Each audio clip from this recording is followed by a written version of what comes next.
Then may I have your attention, please?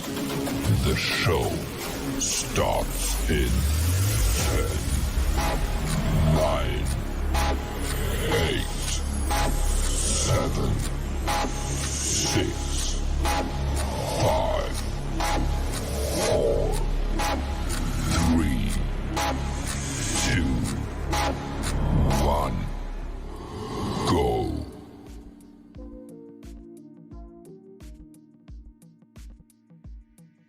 Welcome back to all my embracers. You know what it is. It's Monday night, and this is Grace from Embrace the Grace. How's everybody doing tonight? I hope everybody had a wonderful Easter this weekend. I had a busy one. Not only was it Easter, but it was my son's 17th birthday. So that was really cool. But anyways, for anybody who doesn't know me or this is their first time here, welcome. Thank you for coming and showing for your support. And for all my every week embracers, thank you for the constant and consistent support. But I just want to let my newbies know that welcome to my channel. We're all about embracing the truth, your truth. This is definitely a safe place where we encourage growth and healing, and where it's okay to have those hard conversations, those necessary conversations. So we strive to have thought-provoking dialogues, but always with respect. Because not only are we here to learn, but we're also here to learn to become better versions of ourselves. So you can find me on Instagram, TikTok, Snapchat, WhatsApp, Facebook, and of course here on YouTube. Now, without further ado, I am going to bring up my co-host every week with me, trying to help me muddle through these hard conversations that don't like to have, but we're happy to have them. Gary, thank you for coming once again. How are you today? I'm good. How are you doing, Grace? And happy birthday I'm good. to your son. To Jordan? Absolutely. I'll let him know. He's at work right now. I make sure he goes to work on Monday nights so I can have as less distractions as necessary.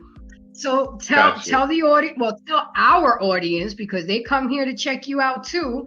Tell our audience who you are and where we can find you. Good evening, everyone. My name is Gary D. I co-host here with Embrace the Grace on her amazing show. But I also, I'm president of Boardwalk Global Media. We're a podcast and multimedia entertainment company. We have a couple of shows that we do every week. The main show that we do is on Friday nights called The Real Discussion with Rock Logic, co-hosted by Gary D, myself, and our other co-host, Robin. And we talk about lots of great topics, and we have the real discussions, right? Absolutely. Also, I'm a owner of ESI Global Group, a boutique entertainment and consulting management company. I have an artist from Australia that probably some of you may be starting to see now. His name is Baba T. And his new song, Wish List, is getting around. And that's it. But I'm here to support Grace again in this on her show with this great topic that I think that a lot of people have been having issues with. And I think to some people it may be a little controversial, but this is a discussion we have to have. And you know what, Gary? Of course, throughout doing my research, a lot of people think right away when we speak about emasculation, and I just want to do a quick disclaimer. This has absolutely nothing to do with the LGBTQ community, okay? Because after you guys are done watching us tonight, that you're going to learn that this is much bigger than that. This has been happening way before this movement. So I just want to put a disclaimer out there. And another disclaimer out there I want to put out is that I am not a licensed therapist or psychiatrist. I'm just an expert in life and in experience. And we're here, talking facts, talking statistics, and our opinions. And that's it.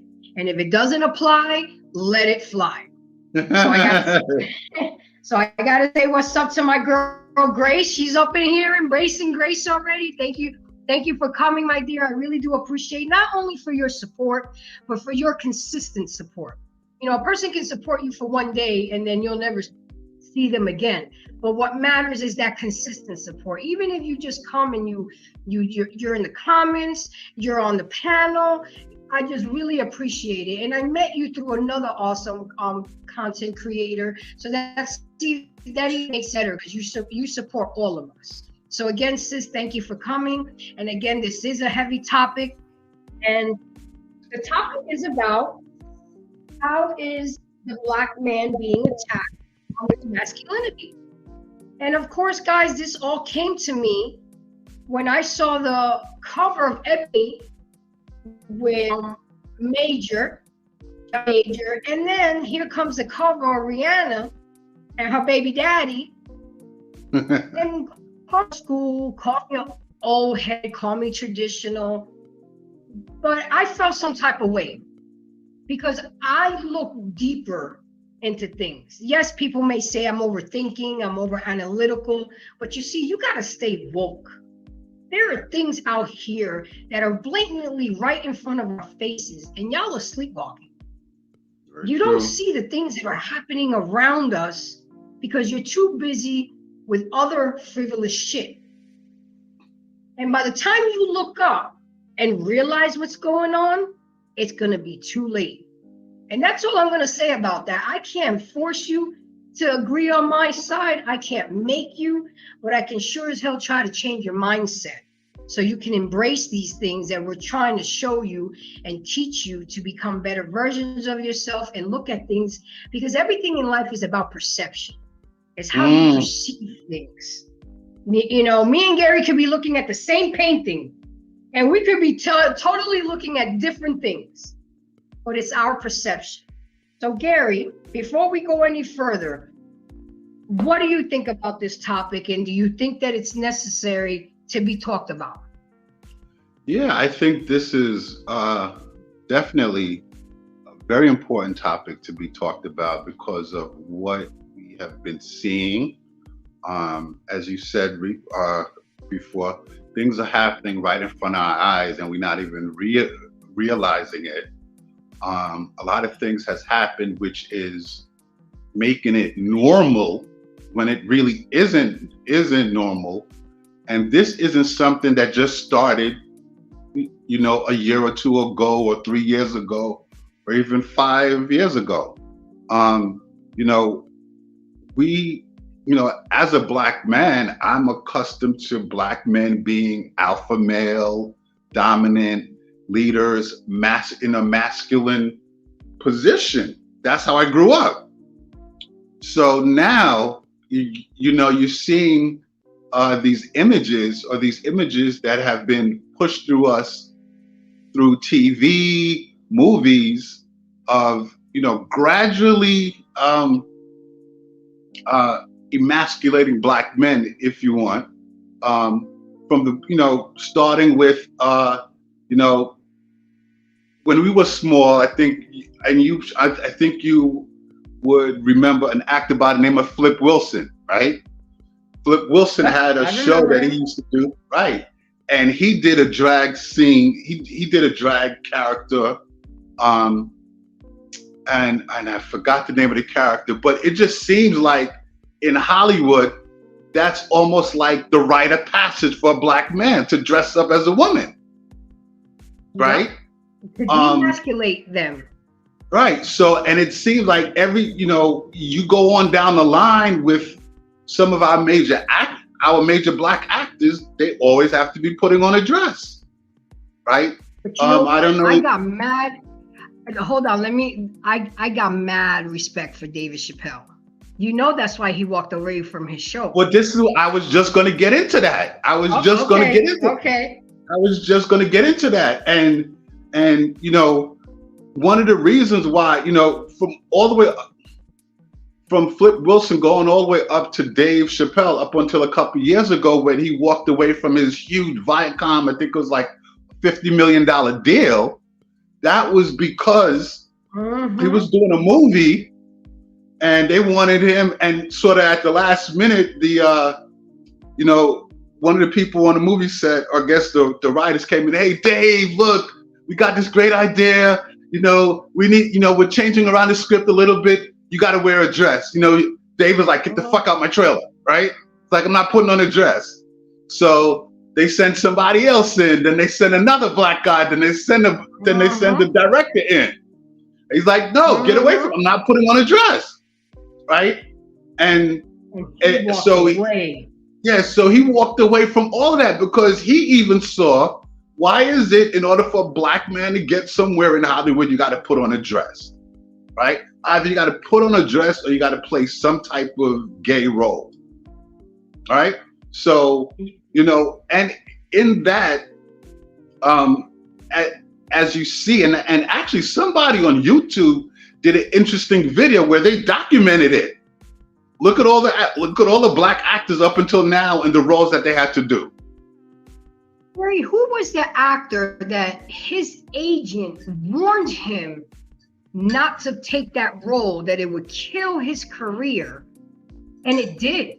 He wasn't, I don't know, I don't remember who it was, but there was a black actor who was asked to do a compromising role, and his agent or his manager advised him not to do it, but because he was so young and hungry for work, he did it anyway. And then after that, he didn't get work after that. So it's like a setup. It's a double whammy. It's a double whammy. You're demasculating the black man, and then after demasculating him, you don't want to give him any more work. Well, yeah, you know, they take advantage of you. Whereas that, because you know, a lot of new people that come into the entertainment business, so to speak, you know, this is their chance, right? And they don't want to blow it. So there are people that I guess the powers that be, some of them, you know, they use this to try to, I guess, manipulate black men. What's the guy? There's another comedian, not Orlando Anderson. What's the really outspoken one? It'll come back to me later. But is it Cats? No, not Cat. Eddie Griffin. Eddie Griffin was doing a movie. Griffin, okay. Yeah, Eddie Griffin, very outspoken. Eddie Griffin was doing a movie, and one of the guys on the movie set was like, he made a pass at him, and Eddie Griffin punched him in the face. Right? Eddie's like, yo, I don't do that shit. That's crazy. Right? So, and the guy was like, you'll never work in Hollywood again and stuff like that. So, you know, so to our topic, you know, the images of strong black men is very important, right? Masculine, at least in my opinion, right? So when you start seeing these black men, and look, all respect due to Tyler Perry and what he's done, but that Medea character, come on, he's in drag. You understand? You understand? Like, I don't want my, you know, if I had kids. I didn't even think about that character. It seems so natural to me. This is what I'm saying. This is how they program it. He's in drag, right? The Medea characters. So it's very acceptable to us because it's funny and it's a character. But what about if your son say, hey, I want to dress up in drag? To me, that doesn't work for me. You understand? But that's not good. But you just made me think of Mrs. Doubtfire. This is what I'm saying, right? So these characters that these male actors are doing in Hollywood, dressing up in drag, you know, it's sending a wrong signal. It's sending a bad signal, especially for the black actors. Look, what was that? The movie with Wesley Snipes and Patrick Swayze, Tu Wong Fu, all of them dressed up as women. I mean, thank God they were able to overcome, but some actors can't. And Grace said Cat spoke it. Go ahead. Go ahead. But see, the problem is that why they got to do that role in the first place? That's what I have. That's the issue that I have. And that's an awesome question, because we don't control enough of the media, Gary. Okay, did you know that Byron Allen and Tyler Perry right now are in a bidding war? Yeah, BET? yeah. We just don't have enough Black and melanated people that in full control. So to the rules and regulations, what they want them, you're going to play this, you're going to do this, and you're going to do that. And most people agree to it because they need the money and they need the work, and two, they don't want to get blackballed. Well, that's it. But I mean, they they work in your favor or against your favor. Well, yeah. I mean, So you again, gotta, instead of listen. being, no, go ahead, Gary. Go ahead. Look, what they do is they take advantage of these young actors, right? So, and in some cases, they'll let you get on, right, and do your thing. But then there's going to be a point in time where they'll come to you and say, okay, we need you. Here's a role that you got to do, or here's a role that you need to do. And your manager or your agent should be the one to be who. It's about your career, right? And you want to make sure, as a manager, you want to guide your artist in the right direction, right? So me as a manager, if I'm managing an actor, an actress, especially if it's a Black actor or actress, I want them to make the decisions that's going to put positive images of them out there. Yeah, but right. Those kind of roles are very few and far between. Why is it that the Black guy or the Black woman dies right away at the beginning of the movie? Why is it that most Blacks have to play the maid or the thug, or you know what I'm saying? Like you said, nothing really positive. I'm not saying that there aren't, but I just think that there aren't enough of those. We're not given enough of those roles. Unless you own the movie, unless you're the director, unless you're like Tyler Perry or John Singleton or something like that. Well, look, we've come a long way than 30, 40, 50 years ago, because now we have people like Tyler Perry and others who are literally billionaires who can build their own studio, have their own studio. We have more people that's on the Academy board, people of color that's on the Academy board, which does the Oscars. But still, right? But still, it's still important for us to have people in control. A lot of our people, and I will even say the right people in control. So these images of Black men, or the right images of Black men are coming out. Like there was because it's the worst in the media, Gary. They already put the worst of the worst on the news. They picked the worst person to interview. Ain't nobody got time for that. But you couldn't pick the person that spoke or that was articulate and know how. It's like they do it on purpose. That's why sometimes I think people and police officers are really scared of Black and melanated people, because they're only used to seeing the vicious and savage side. But you don't see how you have a whole graduating class at Howard University of doctors. You don't see the Yale graduates. You don't see like you said, none of the positive things. All they want to do is put the negative shit out there in the media. And then one of these content creators brought up a good point. Even Tyler Perry, not even with the Medea character, but if you notice, all his movies have a theme. Every Black man treats the woman like shit. You know what I'm saying? Do you really have a man in a black man in a positive role doing something good? It's always about him cheating, or he's an alcoholic, or this. I never even realized that until somebody brought it to my attention, and then I went back to look at his movies, and I'm like, damn. You know, again, we're seeing things right in front of us, and we're still asleep. Let me get to the comments real quick, Gary, so I don't start drowning. It said, Kat spoke against all that nonsense and look at all the legal crap he's had to deal with. Yeah, because when you go against the norm, now you're considered a troublemaker. You know, it's helping the media portray black men in a negative role and strive to keep control over some extremely strong leaders. It's demonizing and selling your soul to the devil.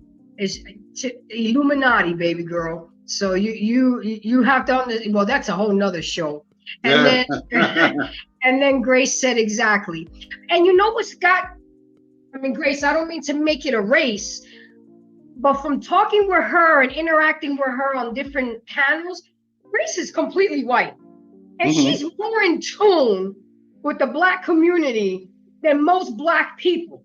Oh, that's very true. And that's crazy. You know, yes, a lot of people say I'm not black, I'm not black enough. But you know what? I go through a lot of the things that brown and melanated people go through. I still get followed in the store. You know, hurry up and buy. You know, can I help you? I've gotten pulled over just because I have a nice car for no reason. You know, my son has been harassed and asked, does he belong in this neighborhood? I mean, you don't have to be Gary's skin color to experience the things that black and melanated people go through. And you remember the story I told you about I had to show my dad or cashing a check. So, you know, I've gone through this, maybe not at the level and severity as somebody like you, Gary, but I've gone through it and I've experienced it, and it's not cool. It really isn't. So for us to go out there and add to the misery that's happening to the black and melanated community, it's man. We gotta. Look. Now, so we're in an era where everything is visual, right? Everything is optics. So we have to make sure that these positive images are put out there. So, which comes to the Jonathan Majors cover on Ebony. Here we go. Good smooth transition.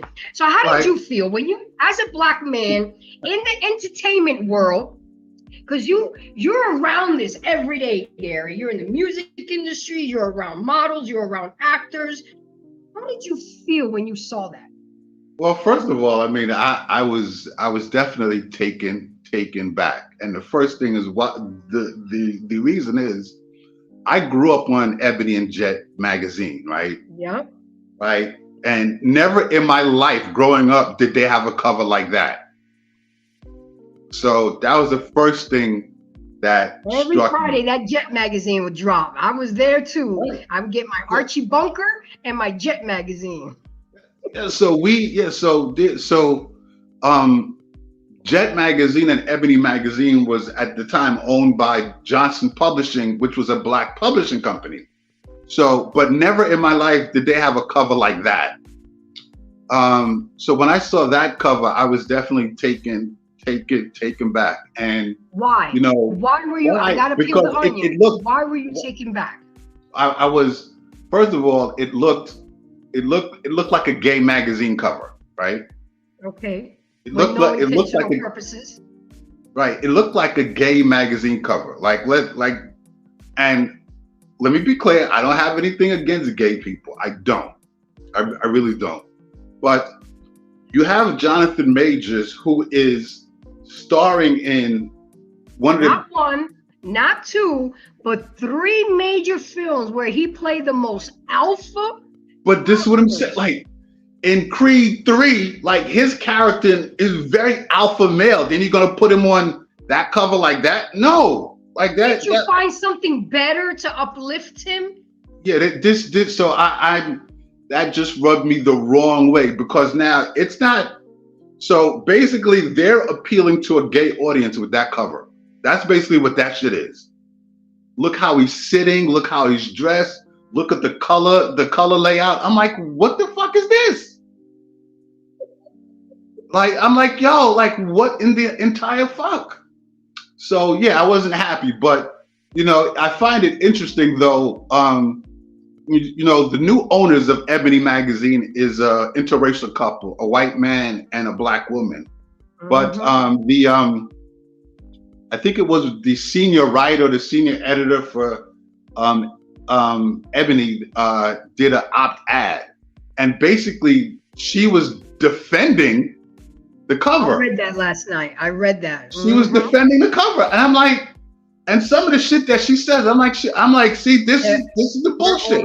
We're overreacting, and what's really messed up, besides the slave masters back in the days, the number one guilty party of emasculating black men is the black woman.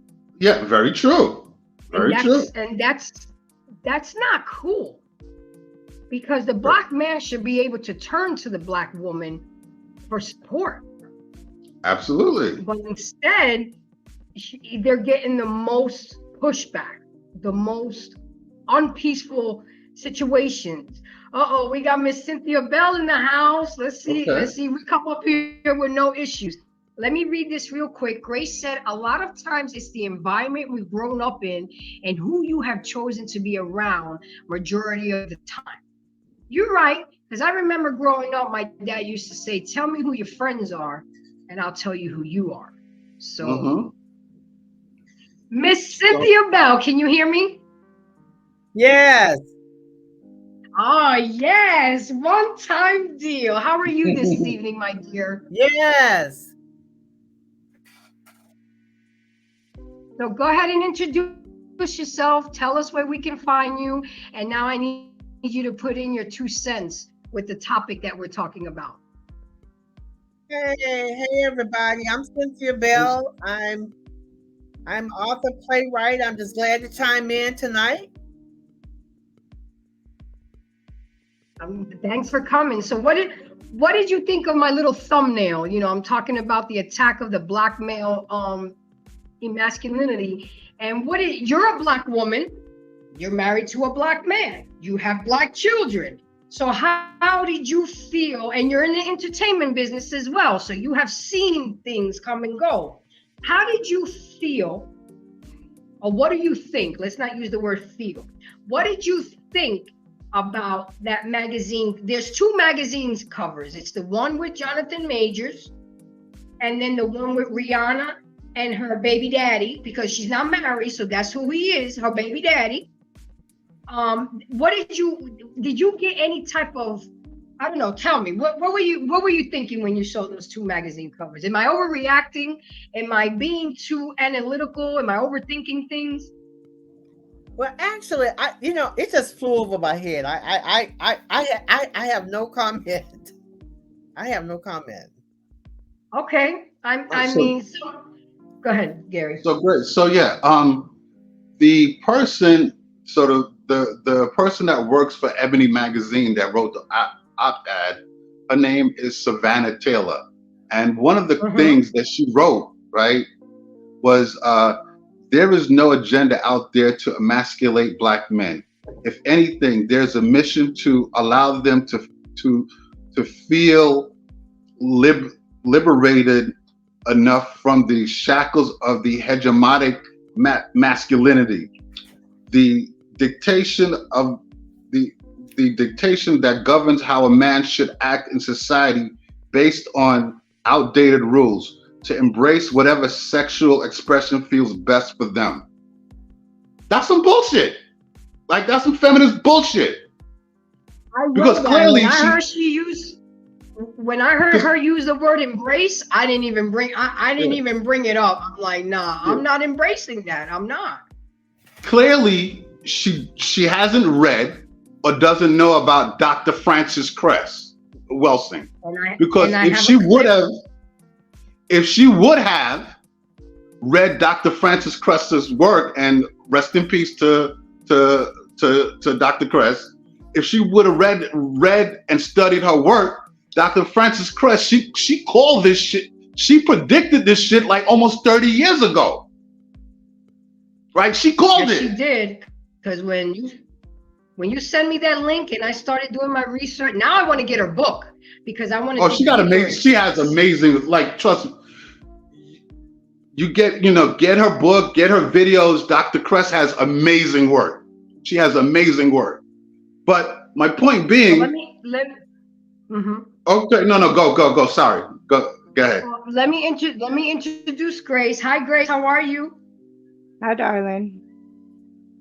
I know you don't have a channel. My cat's saying hi too. Okay, tell Kitty I say hey.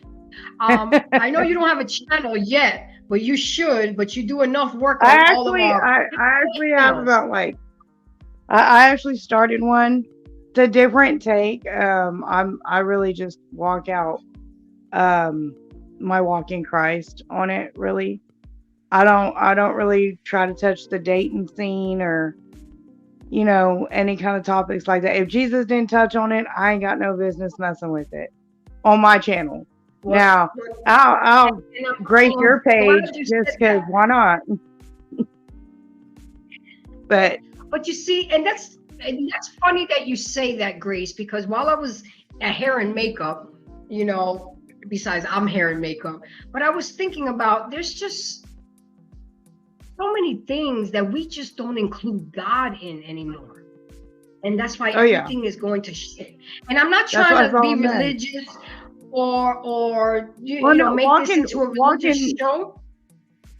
Walking in Christ, okay, from before to now, like I used to have that mentality that I'm gonna just say it, boss bitch mentality. I got this. My ex was, still is the crappiest person on the planet. Tried to kill me a few times. I think it took the 5th time for me to go, I feel like this might not be a safe situation for me anymore. And I left. Yeah. Well, you know what? I'm a slow learner, Grace. I'm a slow learner. Well, let me ask you, did you guys have kids? 4 of them. See, a lot of people don't understand that. I was when there's kids involved, it's much harder. Yeah. It's and much harder to walk away. One of those, I kept blaming the drug. When I found out he was on drugs, I didn't know nothing about that life. So I was like, it's got to be the drugs. If he would just quit doing the drugs, we'd be cool. But no.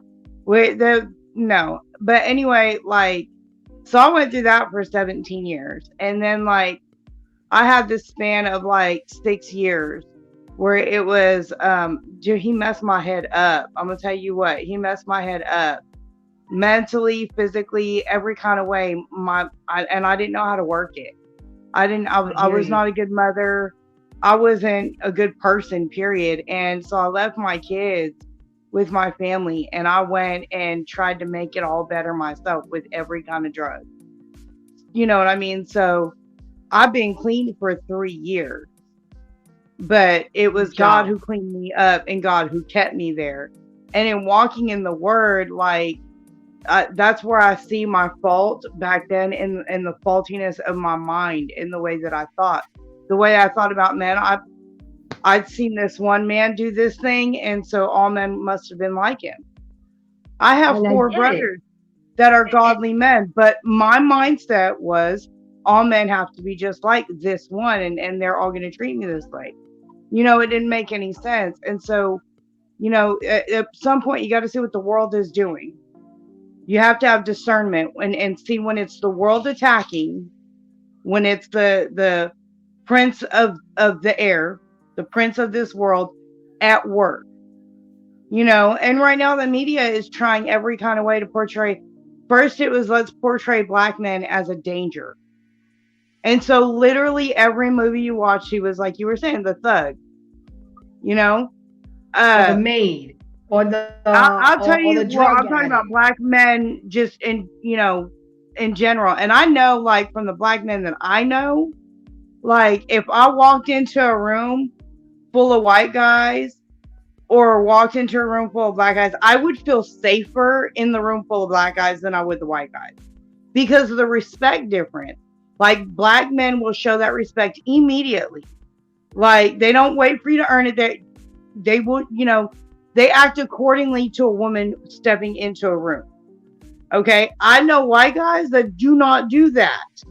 Okay. I have felt very at unease and unsafe around white guys, but I've not felt that way around black guys. And I've known some hardcore, I've known some thugs, but they would never hurt me. You know what I mean? It's just the mentality I that hear the you. media has thrown out there. And so, okay, either be afraid of them. And then now that we have social media where black men are able to speak and you get to know who they really are on a mass level.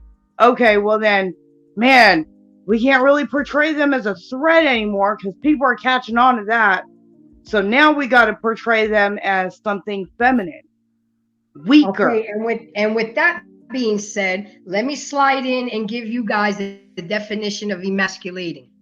It's depriving a man of his role as a man, to make someone, a man, weaker or less effective. It's practically belittling and degrading them, making them weaker, making them look weaker than they are. And when I saw that magazine, I'm like, how can this man who is playing in 3 movies, leading roles, such alpha males, portray himself on a magazine cover like this? Like, why would you even take that assignment?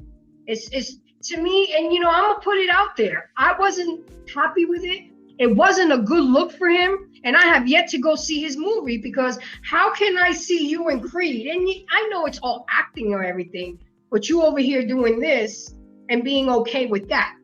It's like you're. I don't know what to believe. So now, Well, it's like at let's move some point you have to deny the dollar and stand for your values. At some But you point, see, you a got lot of that's what they do. They dangle the dollar like a carrot in front of you. yeah. Now let's move over to the other magazine cover. A lot of people saw it as empowering, and especially it was all the feminists. It was empowering. Rihanna, she's in the front, she's a billionaire, and here you got the man behind her holding the baby. She's got her hand out, like covering his man parts. You see, did I dissect out the picture? Yes, I did, because that's the point. You overlook things. If you see it for what it is and you dissect it, you're gonna be like, wow. And go ahead, Gary. What did you think of that cover? Look at the cover. Look at the magazine cover. She was that was on Vogue, right? Right. That was on Vogue. So and Vogue is one of the top 5 magazines out there. So the optics the optics of that to me is very quite disturbing, right? Because when you look, to some women, yeah, they thought it was empowering, right? But if you look at other magazine covers where it's a white couple, the white man is in the front, right? Now, not saying all black covers are like that Vogue cover, because Essence magazine has a cover with Cardi B and Offset and their kids, and it's a beautiful cover, right? It's a family cover, right? Where they're standing together with the children. Exactly. I believe who was holding the baby in that picture? Both. I think Offset was holding it.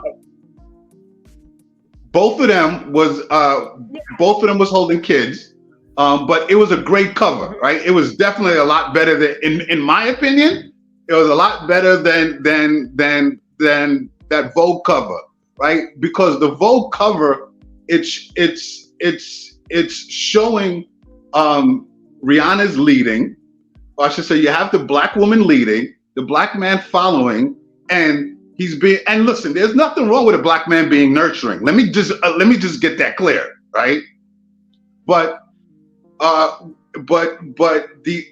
the culture from where we come from, going back to Africa, there's a statue in Dakar, Senegal, right, where it's the black man, he's holding up the black baby, and a black woman is next to him, right? And people fly all over the world to go see that statue, right? Right, and that's in Dakar, Senegal. So for Vogue to put that in, to put this image of Rihanna, ASAP Rocky, and their kid on the cover like that, you know, it's making him, you know, look less than. And I thought that I'm was, looking at the photo. yeah. I know.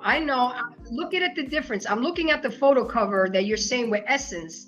First of all, Cardi B and Offset are married. They're married. And they have 2 kids. Now you got Rihanna, who's a billionaire, beautiful, smart woman. She's just a baby mama. Now she's having a second kid, and you still ain't married. You see, you know, Cardi B talked a lot of shit. I don't cook, I don't clean, but I got the ring. But Offset recorded her. She was in a bonnet with fuzzy slippers, and she was sweeping the shit out of that kitchen. Look, I knew it was all bullshit because she's Dominican, and we're raised as little girls to cater to our men and to maintain the house. So as rich as Cardi B is, and as much shit that she talks to, she gonna take care of her man and sweep. And I mean, she might not do all the chores, but she does do things. It's just a different vibe that you get when you see the magazine cover with Cardi B and Offset versus Rihanna. It's a beautiful family cover. It's a beautiful family cover, right? Why Rihanna had to do it that way? I mean, Miss Bell, how did you see that album cover, and did you get anything out of it, or you didn't see anything wrong with it? Well, when I saw, you know, she's the billionaire, and you know, he has money too. But at the end of the day, beginning of the day, she is the forefront. She's got the money, and she's calling the shots, and the media loves it. But you have to look beyond that, and as Gary said before, earlier, is that, you know, the media doesn't care about emasculating men, our black men. And you know what? I don't even think they care, because it's about the dollar. It's about being in the limelight, being in the media. Because I mean, like you said, I mean, Brianna is a baby mama. I don't care how rich she is, she still is the baby mama. She, like Cardi B, is the wife. Mm-hmm. There's a difference. You're absolutely right. But you touched it on the head. Rihanna is the forefront. She's the billionaire, so she represent the independence woman. I don't need no man, and woo, woo, woo, woo, woo. But at the end of the day, you need your fucking car pushed and you run out of gas. Who's gonna push your car? It ain't gonna be no woman. Look, my niece today got stranded on the highway. It wasn't no woman that stopped to push her car. It was a man. She needs that man to help her take care of that baby. She can't, you know, but and the funny thing is that one of the main things that has started emasculating the black man is single mother. And it has started from way back. Hold on, guys. I just have to say hi to the gentlemen that have come in. And Mr. Hink, I am glad you came in here, because you are one of the most alpha males I know. And I know you got something to say about this. So if you want to come up on the panel, please do so. I was hoping you would chime in tonight. I know you had your show to do at 7, but I said, I hope he chimes in tonight, because he's as alpha as they come. And I want to hear, Gary, I already knew how you felt when you saw this, because we're friends. We've known each other for a while.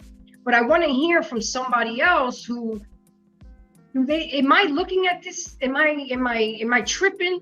You know, because sometimes I have to check myself and be like, am I being emotional? Am I being a girl?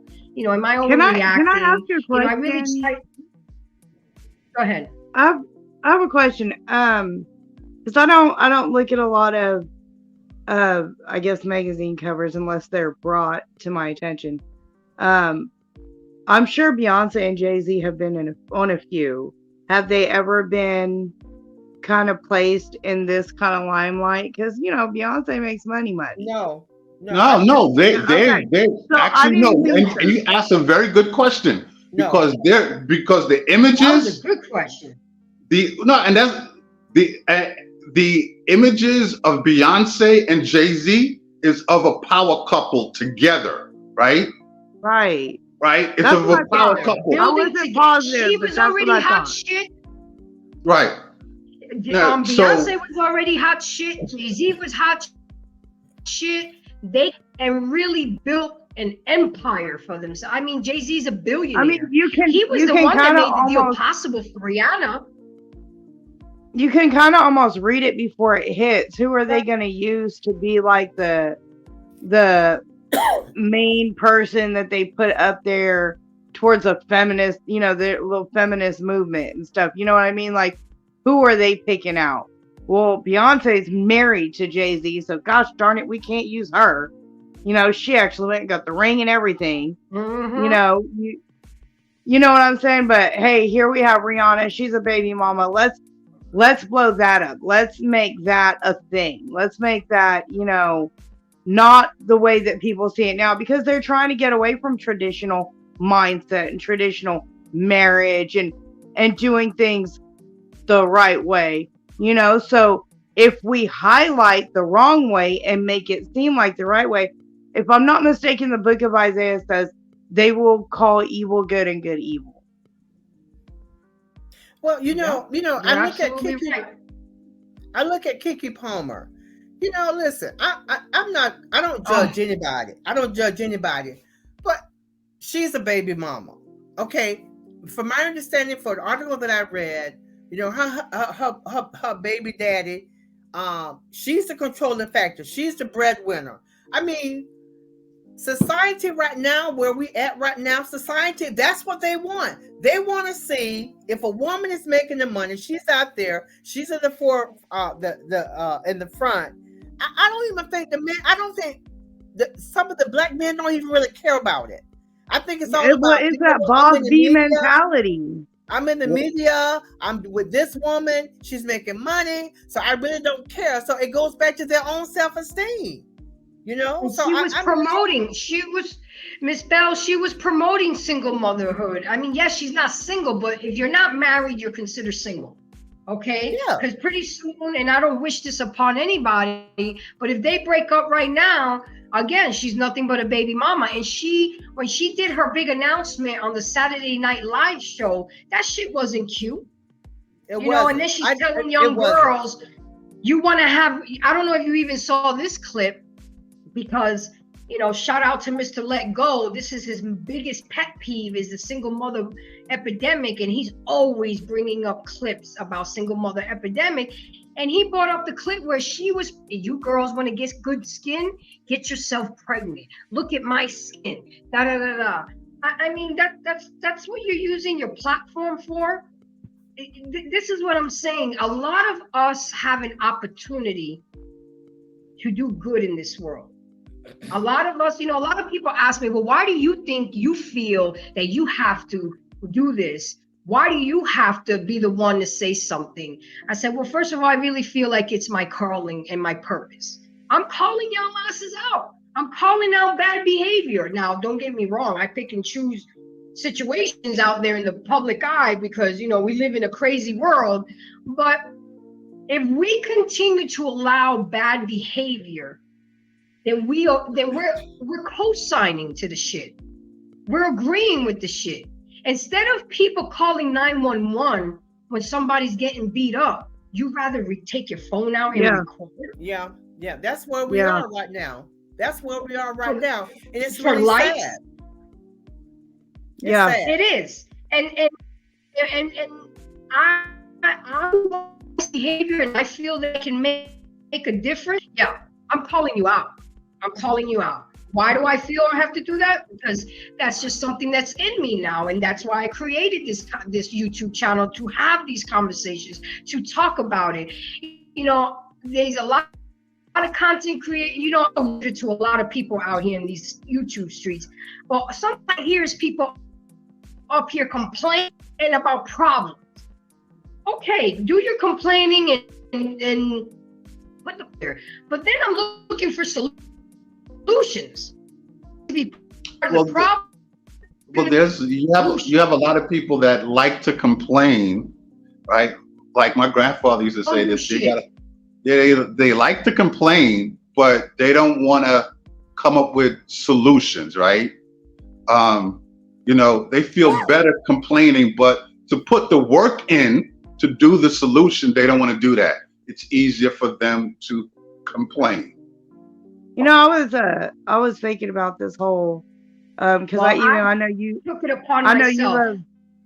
I know you love Shalakemia just as much as I do, and she actually did a whole thing on that deleting. Yeah.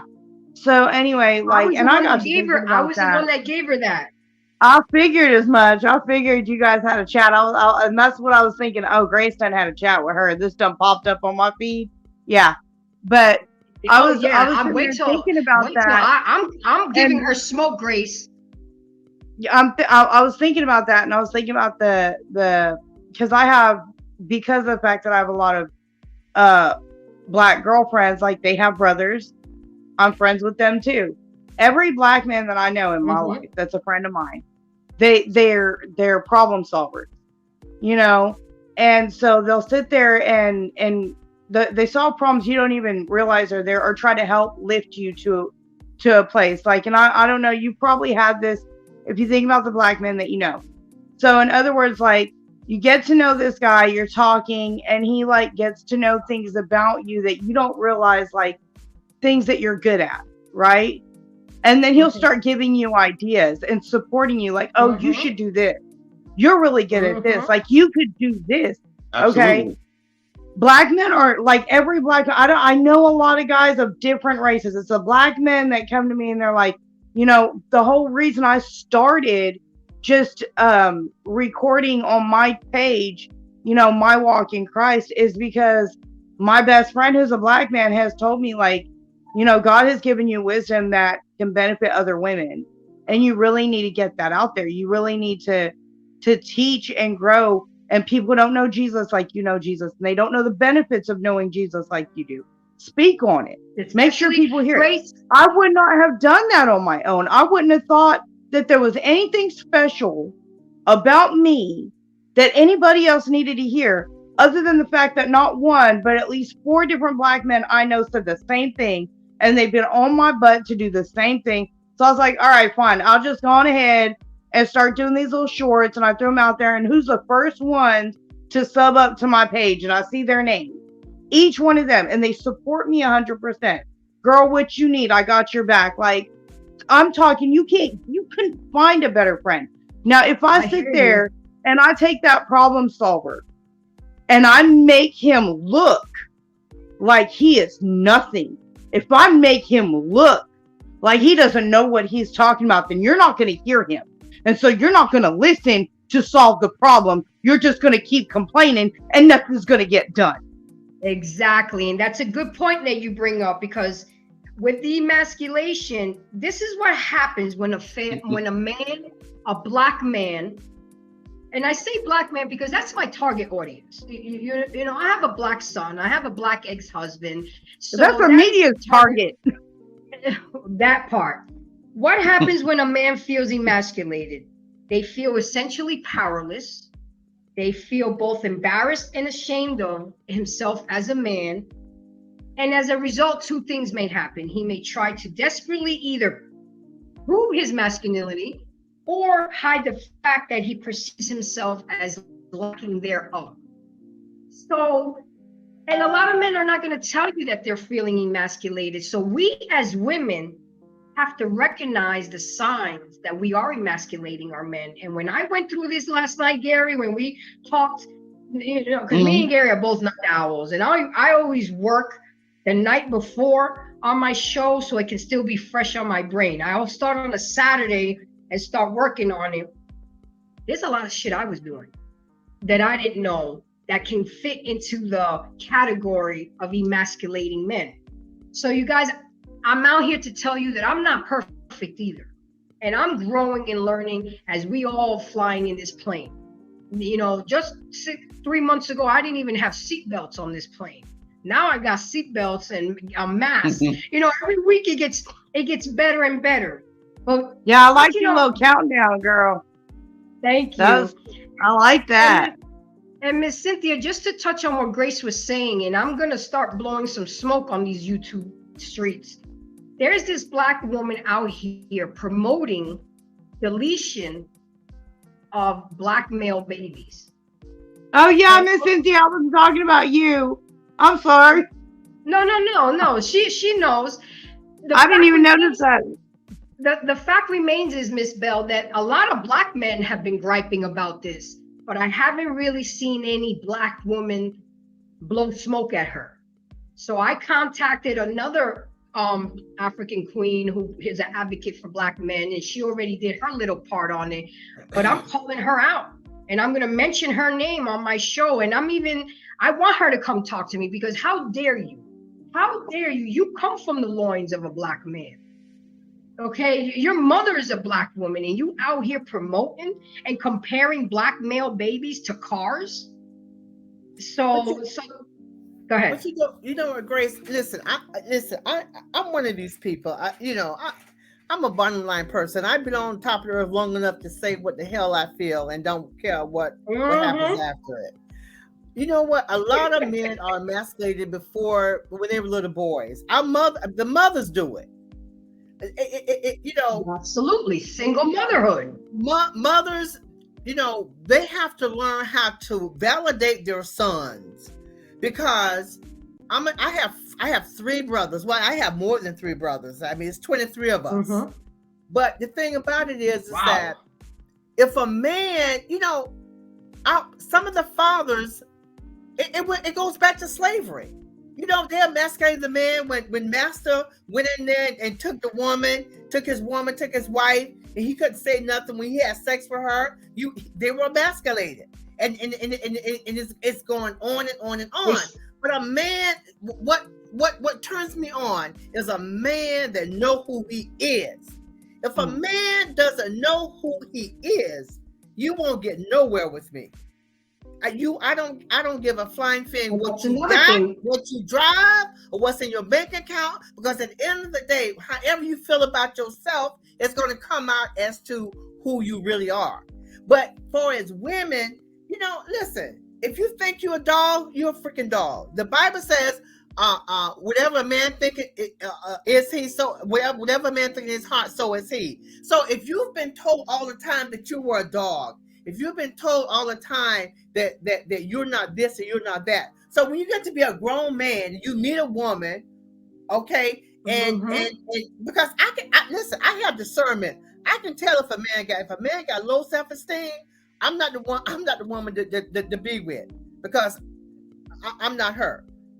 You know what I'm saying? So right now, society, nobody cares. You care, Grace. I care.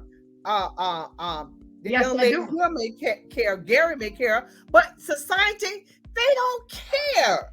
It's all about the Benjamins. It's all about I'm in the limelight. I'm this, I'm that. It doesn't matter that I'm standing behind the woman. It's all about clout, money. It don't matter. But you don't think if we get enough of you, me, Gary, and Grace, and JVJ, and Mr. Let Go, and a couple good ones out there too, that a lot of little fists can make a powerful fist at the end of the day? Look at the show that you're doing. It should be, the comments should be rolling. The comments should be rolling, because most women, they don't care about the Black man being emasculated. If the man is doing mediocre stuff, okay, they don't care.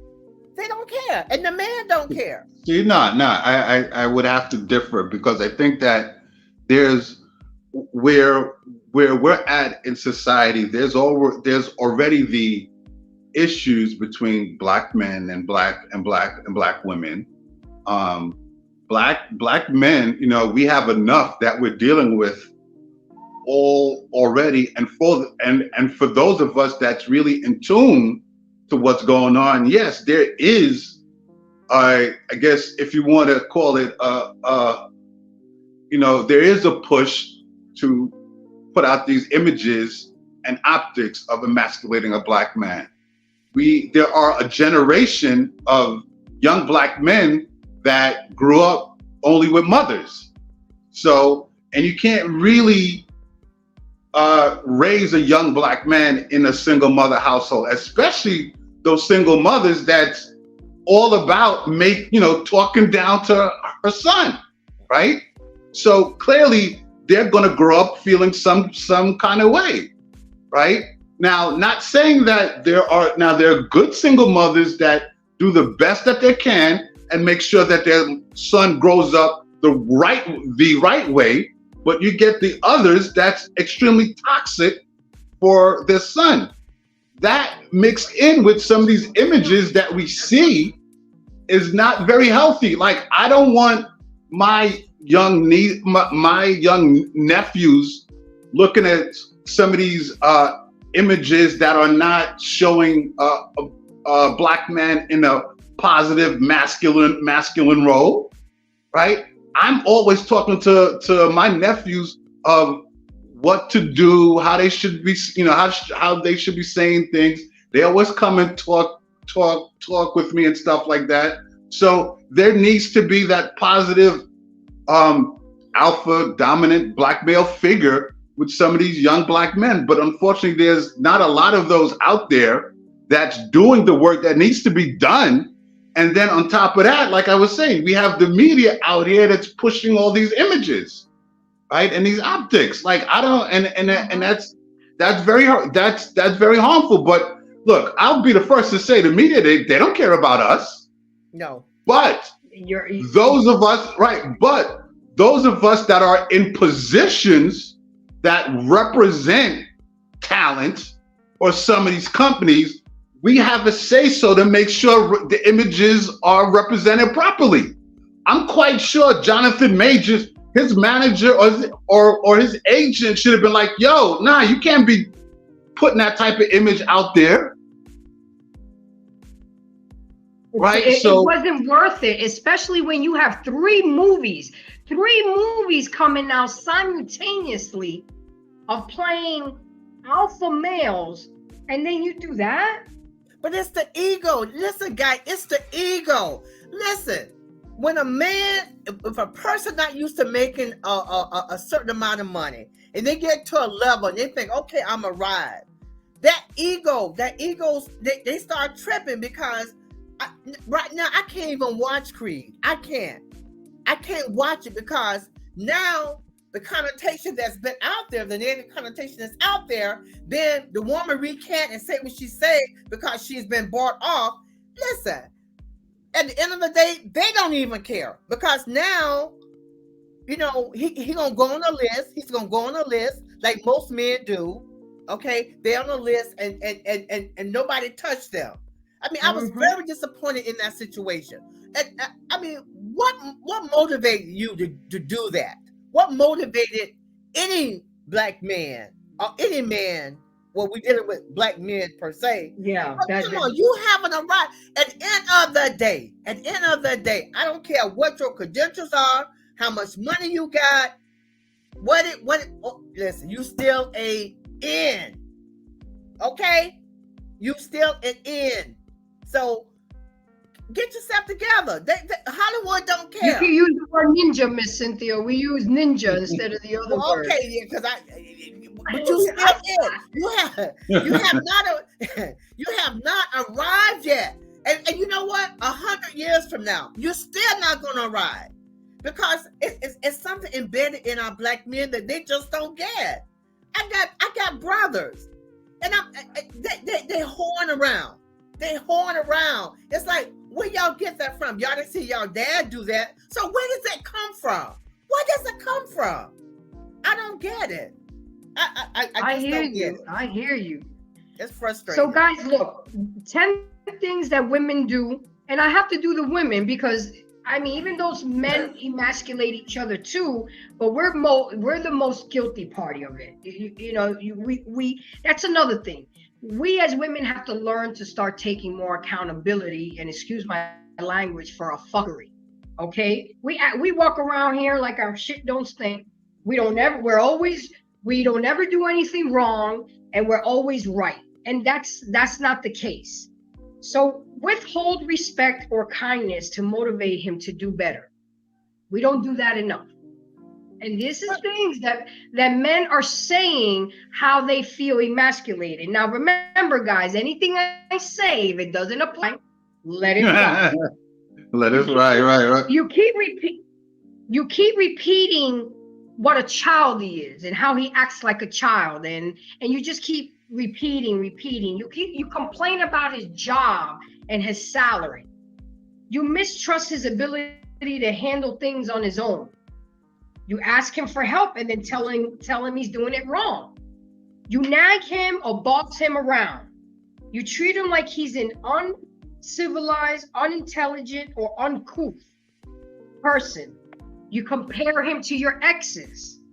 You offer him unsolicited advice, and you criticize him on how he spends his downtime. Now, just think about it as us women, and Gary, you too, think about it when a woman did it to you. You know, these are things that may just come naturally to us, and we don't realize that we're emasculating our men. But these are the things and information that was gathered in data and that men said. And then I thought about my own. Well, I always compare to my marriage because that's my longest relationship. So that's a good reference to go back to, you know. And it's like, there were times when I did, and I have to admit it. But then there was other times, like when he wasn't happy at his job and he wanted to get off the road. You know, I went in there, polished up his resume and cleaned up his resume. And I said, hey, they're having a job fair. 4:00 in the morning, wake your ass up. You're going to go to this interview.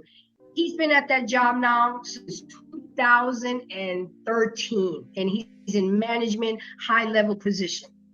You see what I'm saying?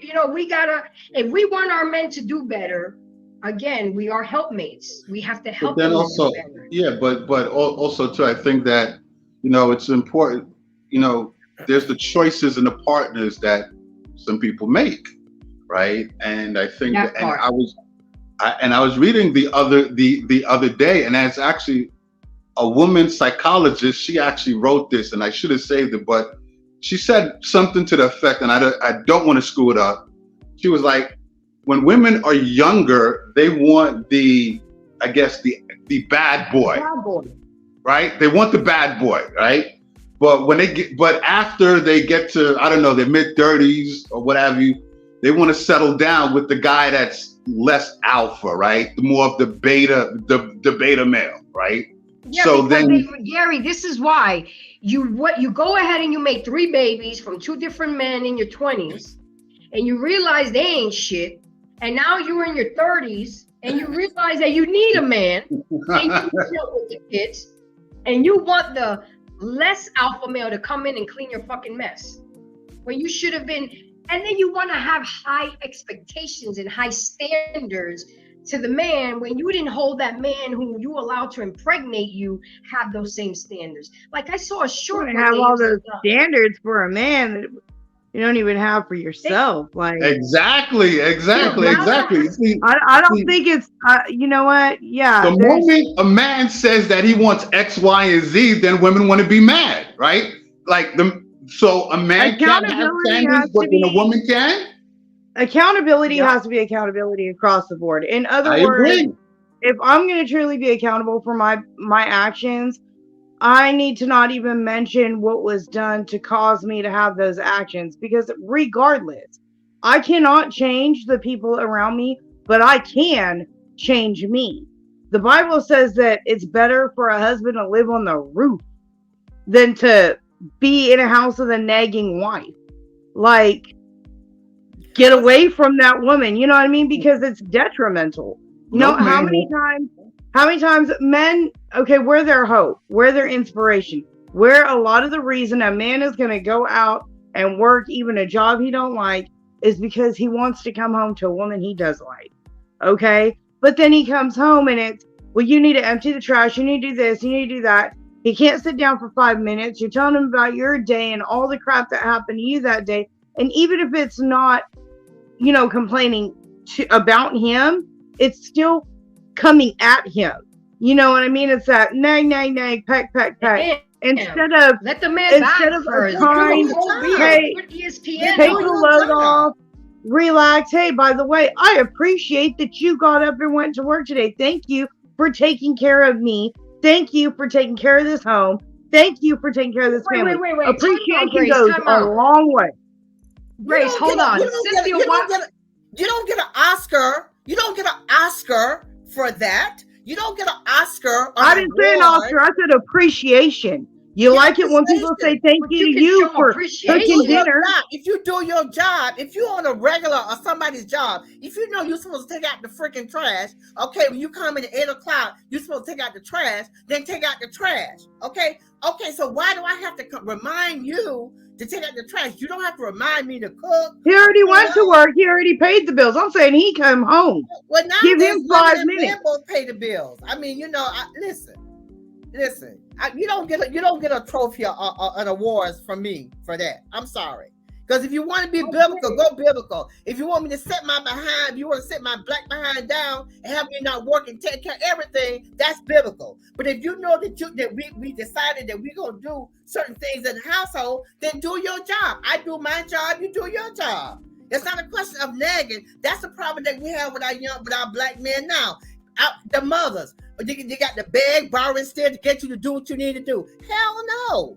I'm not going to. Yeah, how would you feel if you came home after working all day, cooked a full meal, and you were just told, hurry up and get that meal on this table? There's an approach. There's just a way to speak kindness to people. Right, exactly. I totally agree. Like, there's a way you say things, right? So when a lot of black men talk about nagging, right. So, and I'm going to talk from experience. What it is, it's, you know, what I dealt with in the past is what you say and how you say it, right? Now, some black women would say, oh, they don't care. But then, you know, it's you know, because if you want a black man to talk to you in the right, nice, kind, you know, loving, caring way, well, the same thing should happen. Now, I'm not saying everything is perfect and every day goes perfect. You're going to have ups and downs, but when you communicating, you know, as I've always said, you know, if y'all have good communication with each other, it's how you talk to each other, right? So if it's going to be in a confrontational tone and you're doing it over and over or every so often, yeah, that's going to be nagging and, you know, it's going to drive him away.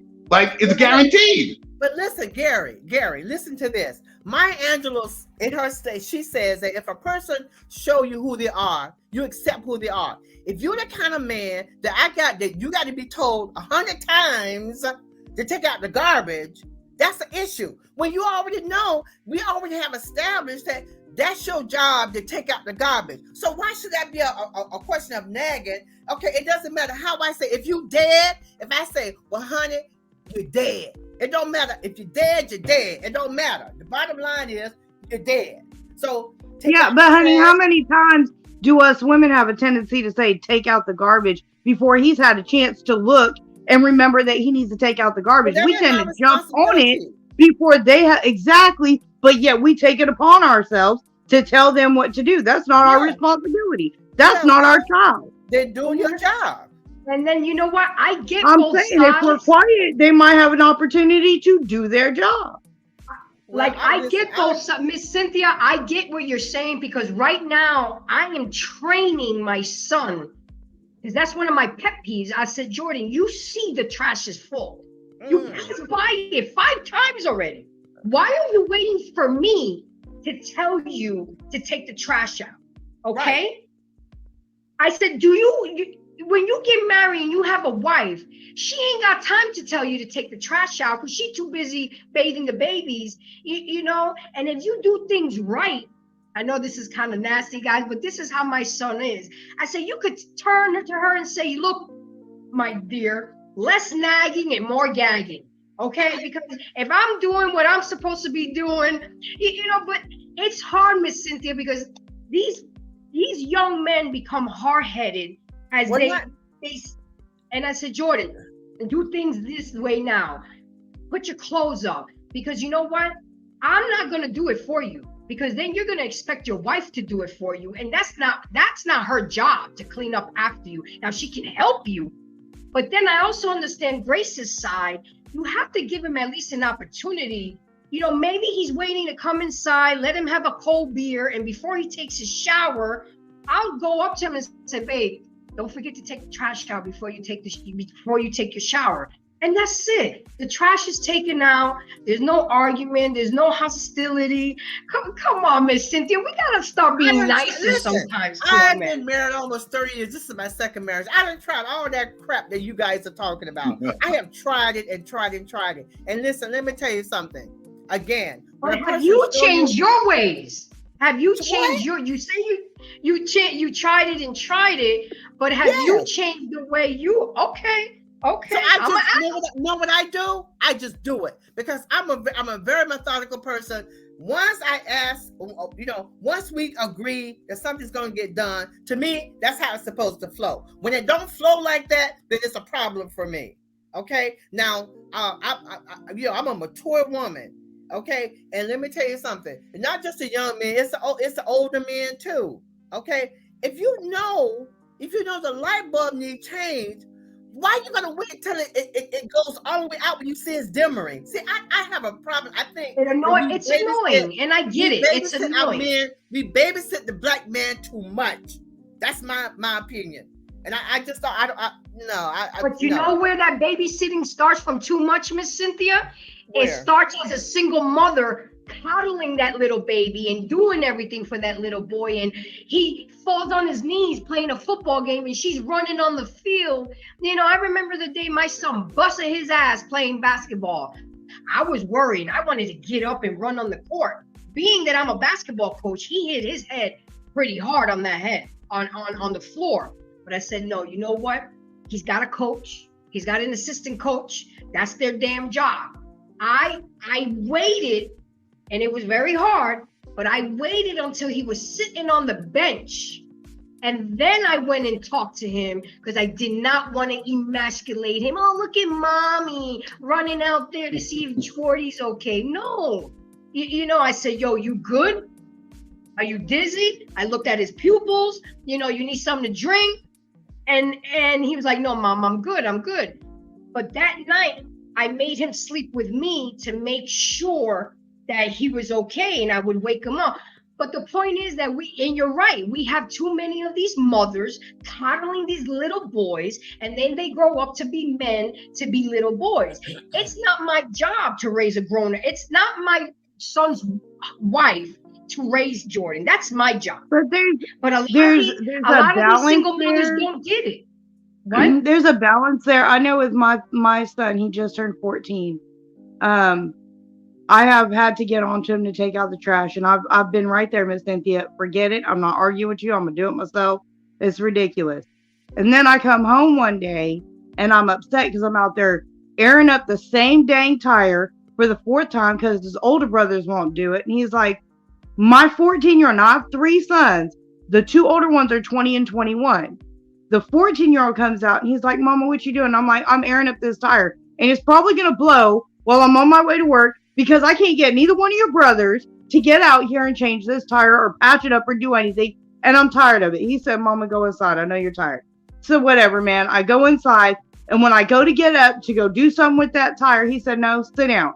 My 14-year-old went out, jacked up the car, pulled the tire off, pulled it in the garage, patched it up, rolled the tire through the house. I was not happy about the tire marks on the carpet, but I kept my mouth shut. That was a hard one. Took it to my dad. Papa, I want you to double check my work. Make sure this is safe for my mama to drive. Okay, I didn't ask him to do this. I didn't ask him to. He rolled it out there and put it back on. And then my dad starts, hey man, you got tire tracks on the carpet. Like, I'm gonna need you to clean that. And I got up and I was like, I looked at my daughter who is 9. Vivi, come on, let's clean those tire tracks. Why, mama? Wyatt just did that. Yeah, Wyatt just did that without me asking to make sure mama didn't die on her way to work. So you know what, sister? We're going to be helpmates. And we're going to go out here and we're going to clean this carpet so Wyatt can sit down and have a rest because he just took care of mama in ways you know nothing about. Now, Grace, let me me ask you a question. Those two better not pick them up from work or give them rides or do nothing. If they're not willing to help and be part of the solution, they're going to stay on part of the problem. See, that's another thing. Your younger son changed a tire, but you're still giving ride. I'm you, but you're still giving rides. Oh no, the older two after that, I told them, nope, you better figure out your own way to work. Because if I gotta have the 14-year-old do this, that's ridiculous. You guys are grown. Okay? I don't need to coddle you no more. You be all right. Well, I'm just glad I don't have sons, because if I had sons, I girl, trust and believe. I just believe, I guess I don't know if it's because I was born in February, I don't know what, but I'm a bottom line person. I can't deal with a lot of nonsense. Nonsense don't work for me. It just doesn't work for me. And I see right now, even in my neighborhood, I see this mother. I have a neighbor. She takes out the trash every Wednesday and Saturday. She got a 21-year-old living in her house. And I tell my husband, I say, Johnny, look out the window. If you're 21 years old living in my house and I got to take out the trash, boy, you ain't gonna stay here. I'm sorry. You ain't gonna stay here. I'm sorry. Thank you. I agree with you. I'm gonna put your stuff outside and you find somewhere else to stay. See, now she's enabling him. So my boys don't. My boys have their own place. They don't live with me no more. And what we were doing was we were communing together. And since they can't help take care of that vehicle, they had to go get another vehicle. Because there's their mama's name might be Grace, but my Grace only goes so far, baby. Yeah. I know that. Like, you got to man up. I can't keep coddling you. You got to man up. And I'm not teaching you how to be a man if I'm the man that you're relying on. Exactly. I can love you from a distance. Let me get on these comments, guys. Tika, thank you for coming, Tika. I see you. I love it. How many ways can I say you dead nicely? That's what you had said, Miss. You're dead. And then she came back and said the 22 and the 20-year-old won't have a place to stay since they can't help out. Exactly. And then she said exactly too. And then Tika said bye. Just wanted to come say hi. And then Jonathan Riley said, thank you for coming. I see you're a newcomer and I appreciate that. Attitude justifies violence against females. Attitude justifies against violence. You don't have to elaborate on that one for me. And then Miss Tika said, Miss Cynthia, my auntie. So then I got here, ladies and gentlemen, and I know, Gary, I'm sorry, we've like kind of, the women have kind of taken over the conversation. It's okay. I'm just listening. Here are 5 ways. Now that we know how we've been emasculating our men, let's figure out the 5 ways to stop emasculating them. Stop trying to control everything. Trust your man to figure things out his way. And I really had to think about that, Gary. I'm still working on that. And I'm gonna tell you why. Oh, that's a hard thing for women. Let me tell you that's why. Hard. And you ladies see if I put it in if I put it in a way where it's a good way. If I've been driving the car for most of my life, now you're asking me not to only relinquish the steering wheel, you're asking me to trust you that you know how to drive well. You're asking me to trust you that you know where you're going. And then you're asking me to trust you that you're going to get me there safely. This is why it is a working process, as I don't know about y'all, but with me, because since I've always been the brains of the operation with most men that I've dated, and I do have a submissive side, but you have to be able to fulfill that job description for me to say, okay, here are the keys to the car. And I'm working on it, Gary. I'm working on it. And it's hard because the older you get, And the longer you've been the driver of that car, now all of a sudden, don't you guys think that I want to sit in the front seat and be the pretty girl and look cute and think, but it's, babe, you're not going the right, you just passed the exit.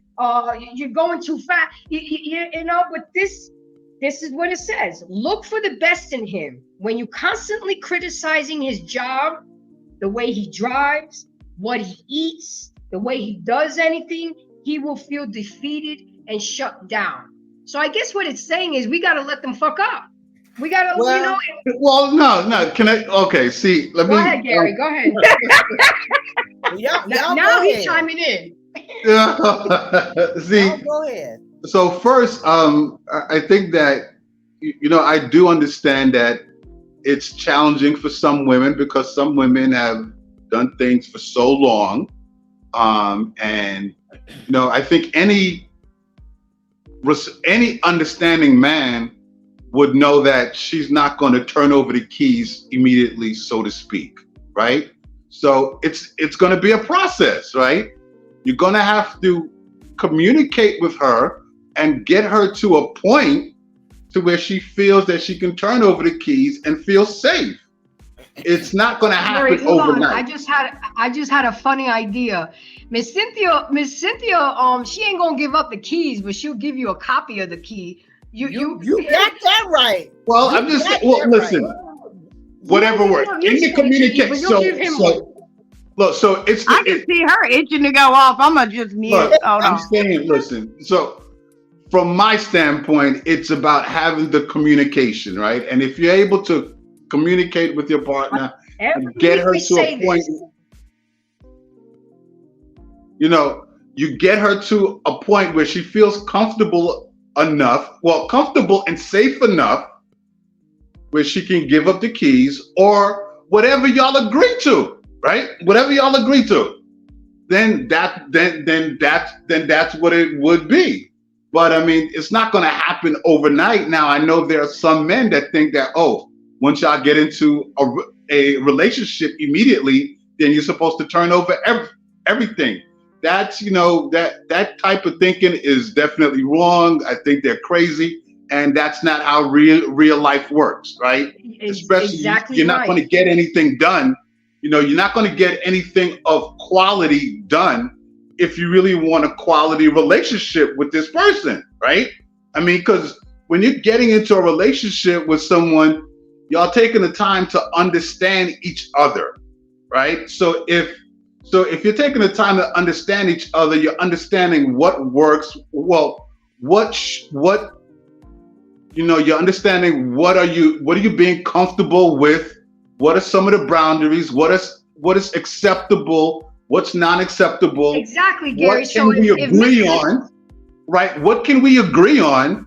Right? And at what point, do we need to get to where we both feel comfortable with the direction that we're going? But most people, I'd like to say the majority of people, they don't have that conversation when they get into relationships. And they renege. All these years, Miss Cynthia's husband knows one of her pet peeves is that damn trash.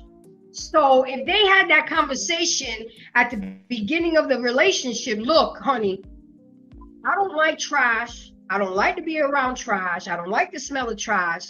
So trash needs to be taken out. I need you to be on top of it. Yeah, we don't always stop and have those conversations though. Like it goes more along the lines of, I get mad about it literally every time. I lose my crap every time. Have you not figured out this is an issue for me in my life? And then with us women, it's not only relinquishing the keys. We have figured out we're efficient. Okay, I'm going to just put it that way. We are very efficient. Yes. We will figure out an efficient way to get something done. So you know what? I'm going to take all the laundry from this room and I might stop and grab it in that room. And while I'm there, I might do this and then, work my way and have everything done by the time I get to the laundry room. Okay. We are just efficient like that. So it's not only allowing a man to do it. We're better at multitasking. Well, we get in our feelings when it ain't done our way. But because then you're just automatically doing it wrong. A lot of times we get comfortable We get too comfortable in a relationship. Listen, I'm gonna just be transparent. I have a pet peeve. This is my thing. I love it. I've been married almost 30 years. Okay. When I first got married, my husband flushed the toilet. He flushed the toilet. Now, 30 years later, the toilet doesn't get flushed all the time. Why is that? Why is that? Why is that? Why? That's something that makes my hair turn green, and I use Dark and Lovely on my hair. Well, and that's not taking advantage of each other. Sometimes we become too familiar. Have you asked him? I did. Hey, Cynthia, have you asked him? And what did he? It went back to the childhood about how he was raised, and this is what I was told: if it's yellow, let it mellow. If What it's the brown, hell is that? If it's yellow, let it mellow. What the hell? What? Yeah, we feel some type of way about that. Yeah. Go ahead. It's too familiar, and I think a lot of times in relationships we get familiar. We may start out taking the trash out. Oh wow, the first 2 years. Oh yeah, the trash taken out every day. Other things get done. Okay, 5, 10, 15 years later. Okay, I'm gonna wait and see if she's gonna say something or if she's gonna take it out. You know, as Gary said earlier, it's about communication, but a lot of times people renege on communication. They say they're gonna do this, and then everything changes. You know, it's just. I hear you, Miss Cynthia. I call it the switch and bait theory. Well, everything great. My logic is, and what I've dealt with is, if you tell me that you don't like this or this bothers you, my logic says I'm not going to do that. Like I'm not going to. That's how my logic works, right? Thank you. Like that's my logic. So I don't, it's just beyond me when I hear these other experiences that, I guess guys don't do what they're supposed to, but they get comfortable. Comfortable. If you respect the relationship with your lady, or you respect the relationship with your man, and they tell you, well, look, I don't like this. This bothers me, or this is my pet peeve, or what have you. Don't use the master bathroom. Yeah. But hold on, Miss Cynthia, how long have you been married? 30 years. Almost 30 years. Yeah, like I can't help but think he must be thinking, well, she ain't going nowhere. Like we finna die together. Like, but still, whether that's a fact or not, I'm just thinking like, men get hella comfortable. Like she'll do it. I ain't got to. Yeah, Miss Cynthia. So don't make him. Tell him he's not allowed to use the master bathroom anymore. If he's gonna. One day I'm just gonna blow it up. Oh well. Miss Cynthia might happy too. No, they have this thing in the guest bathroom where it was a little toilet and it was a sensor. And when you turned off the light, it would say, hey, when you turned on the light, it would scare people and say, hey, don't forget to wash your hands. So we need to see if they sell one on the market where it says, hey, don't forget to flush the toilet. But I think her point is, I do my part. Why I got to keep telling you flush the damn toilet? I've even done signs. Girl. So no, that does no. Mm-mm. No. So that's just plain being subordinate. Not having your feelings into consideration. It's what Gary said earlier. Gary said that if someone said, you know what, Cynthia, I don't like my rice touching my peas. So when I'm plating your food, I understood what you told me. So I don't do it. But if you continue to do something that someone say they don't like, to me, that's just, you just don't care. Well, to me, that's a problem, right? That's a problem. Not only that, it's disrespectful. It's downright disrespectful. Yeah. You're showing me that you don't care. You don't care. If I'm telling you this, and plus it's not sanitary, to tell you the truth. Yeah. Yeah, but but I get it, Miss Cynthia. I think that's how us women take it. I think that's how us women take it, but I don't think that's the way it. I think it's just laziness, and we take it like, okay, well, you just don't care about my feelings, you just don't care about my boundaries, and so you don't care about me, and we take it that way, and we react in those feelings. But I don't think guys are doing it, Grace, to be some type of way. I think they just get complacent and lazy. Yeah, but that doesn't mean that the person has to deal with that forever. But a lot of men emasculate themselves. They do it to themselves. And I'm gonna say it again. I'm the kind of female, if I see that you don't care about yourself, I'm the wrong person to show that to, because then I drag it through the mud. And I'm just being honest. Now, do you think maybe he does that, Miss Cynthia, just to ruffle your feathers? I mean, some guys are like that. They're toxic. They like this. Oh, no, you start to sound kind of toxic, Miss Cynthia. but that bothers me. That really does. That really does. That really does bother me. Then, you know what? Send him the link to this show so that he can like at least get it in his head some type of way. Like, we know. Like, what's his name? What's your husband's name? Miss Cynthia's husband. Look in the camera. Flush the freaking toilet, man. Send him the link. But you know what? Okay. But you know, on a serious note, I really think that, I've been in a few relationships, and most of them have been long-term relationships, and I've never really dealt with a man that had a problem with not knowing who they are. I haven't really encountered that.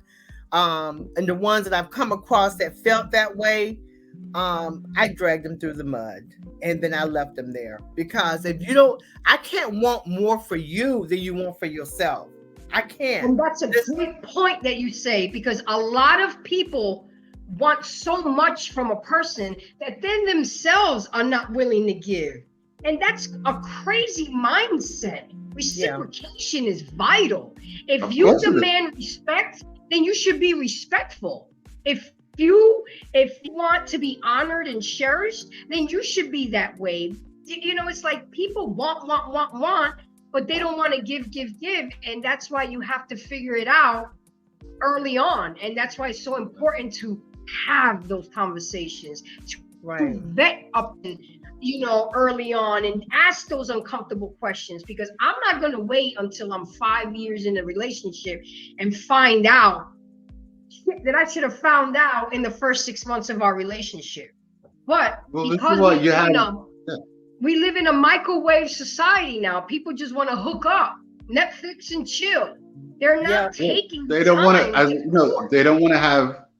They don't want to have the real conversations. Look, I've dealt with a couple of women that they don't want to have the real conversation. I can't begin to want to do a relationship with you if you don't want to have real conversations. That's right? Like that, to me, that doesn't work, right? That doesn't work. But they want, they want to see things differently, and I guess they're accustomed to, dealing with a guy or guys how they've ever dealt with in the past. So when they come to me, like, I always like to say I'm the brick wall that they run into, right? Because it's like, let's talk, like, let's have a real conversation, and they don't want to do that, or they want to play games, and I don't do that. Like, I ain't got time for that, right? No. But they want things to happen their way. But if you want me to understand you, you got to talk to me, right? I got to talk to you. We got to understand each other. Gary, wait, stop right there. That's just it. Most women don't know or haven't been taught to communicate. I mean, that's the root of the problem. Not only are you not getting the conversations that you want and need out of your relationship, but a lot of them don't know how to communicate. Remember our last show, social media is during relationships? But they can tell you they want their hair done, their nails done, their rent paid, their car. They communicate all of that. They communicate that. Right. See, and right. I've always said, it's like, look, you know, it also comes down to, I know sometimes men may say something and women may interpret it differently. So I'm like, if I'm saying something to you, like if I'm saying, I don't know, Grace, go across the street. Are you understanding in the way that I'm saying that, or are you hearing something differently? Right? You follow me? Mhm. Because sometimes Yeah, but you that's could be. why I always try to recap what you're trying to say. Like, Gary, what do you mean? You want me to go across the street and get you something to drink? Or you just want me to wait for you across the street? You And know, ask I'm going to questions. ask more questions. Ask questions. Ask questions. Just You go can't across the street. assume. What do You you know, want and me to Gary do will probably across the say, no, street? I'm going to go get the car and I'm going to swing around so you can be facing the door when I come pick you up. Okay, well, it makes goddamn sense. He doesn't want me to get in the car in the opposite direction of traffic. I said, okay, no problem. Okay, I'll meet you across the street. But again, these younger generations don't even know how to have basic communication. It's all about texting. All about It's all texting, and about texting. Yeah, Exactly. texting. Texting is so impersonal. It's so impersonal. It's so impersonal, and I mean, you give somebody. Listen, Wednesday we're going to be talking about dating people with kids. Oh, let me tell you something. Let me tell you something. If I had to do it all over again, I wouldn't. And I have kids of myself. If I had to get out there, and I know at the age that I am right now, it would be hard to date someone who didn't have kids. But let me tell you something. It is such, oh my gosh, it is. Yeah, because you have to take on their kids. But Miss Cynthia, did you know that 51% of African American males are single and childless? Yes, I did my study. Yes. It's the same men. 80% of African American children are made out of wedlock and with the same Pookies and Ray Rays. If I see a man, first of all, these are my Miss Bell. These are my standards. Me dating, I don't date a man with more than 2 kids. Okay, and they have to be at least 11 or 12. I'm not doing diapers. I'm not doing daycare. I'm not doing all that. I already did that. I raised 3 boys that are not mine and play the stepmom role. Now, I don't mind playing stepmom to a teenager where they're self-sufficient, where if they come to the house, all I got to do is, hey, you got to do this, you got to do that, you know, but I'm not doing that. I won't. And then if you don't have kids, I won't date you. But the guy was like, well, you didn't even give us a chance. I said, for what? At my age, one, I got my tubes tied. I can't give you no babies. So what am I going to put in 5-6 years with you? And then you turn around and have a baby on me? And no. Yeah. So I don't even, if I see no kids on your profile, I'm swiping left. And your kids got to be of age, and you can't have more than 2 kids. And then I got to think about it. If you have 2 different baby mamas, I might not even deal with it, because I don't bring drama to the table. I have 1 son. He's 17 years old. And me and the father have an amicable relationship. So why would I, if I'm bringing peace to the table, why would I want to bring chaos to my life? Yeah. So, but as you say, Miss Bell, I'm a little bit younger than you. It gets harder and harder. You're a lot younger than me. But this is the thing, is that, you know, as far as emasculating the black man, a lot of times in relationships, you know, we women, we do it so much, and I don't even think sometimes the black man know his role, or he's never been taught his role. He's never been taught, because he was raised by a single mother. But let me make it more personal. In church, you would think that people in church and leadership, men who are in leadership, that when you come to a door, whether they know you or not, would hold the door for a female or anybody that's coming in. I have experienced this so many times going to church, black men who are leaders, preachers, teachers, deacons, whatever. And they, unless they know you or you're in their clique, they don't hold the door for you. So Who didn't teach them? Who didn't teach them to hold the Okay, door? I'm gonna play devil's advocate, Miss Cynthia. Well, a lot of these men been hearing from women all their life, ninjas ain't shit. We don't need ninjas. I'm an independent woman. Da da da da da. Because I've heard a lot of men who will open a door for a woman, and the woman will turn around and say, "You don't have to open the door for me. I can open my own door." So I never I'm say just that. giving you. I'm just James trying Brown to give is you. the only one that said that. James Brown, open the door, I get him. No, I listen. I believe in chivalry. Now listen. I have had jobs. I've made more money than men. You know, I've made more money than men, but I never. Listen, I get the door. Get the freaking door. What different? Get the door. I mean, that's another pet peeve of mine, and you know, I don't know. I'm pet peeving out, girl. That's okay. That's okay. But let me keep going. This it says here, focus on what he does well, and he would rise up. Don't give unsolicited advice. Check in before giving him advice, because he may already have a solution, and we're already jumping in and giving him solutions. If you ask for help, accept how he supports you. Otherwise, he won't offer help again. And that's like, let's say a man offers me to change a tire, and I have the audacity there to be over his shoulder and be like, "No, you're not doing it right. You're doing it wrong." So if I knew what I was doing, then why bother asking a man to do it? We just sometimes, like, I'm gonna give you a perfect example. I knew he wasn't going the right way. I knew we were gonna get lost. I knew we were gonna be late, but I didn't say anything because you know what? I didn't want to start an argument about, oh, I know where I'm going. But you see, I'm damned if I do, and I'm damned if I'm not, because then he got upset with me. Well, why didn't you say something? Why you let me just pass the exit? I said, wait a second. The last time we were in the car, you told me to let you drive, that you got this. So I'm doing what I was told to do. You said you got this. So you just gonna let me pass the exit and get, yup.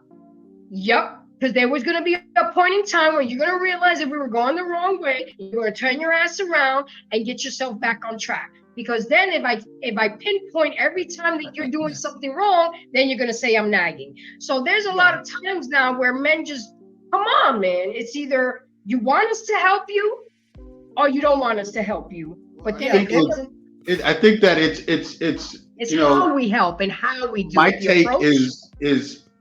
My take is, again, as I've always said, is the effective communication, right? So now I will say that, like, if I'm saying to my lady, like, look, if she asks me something and I tell her, well, this is how you do it, and she doesn't want to listen, and then she does it wrong, then it's like, don't come back. It's like, I told you already. That's right? me.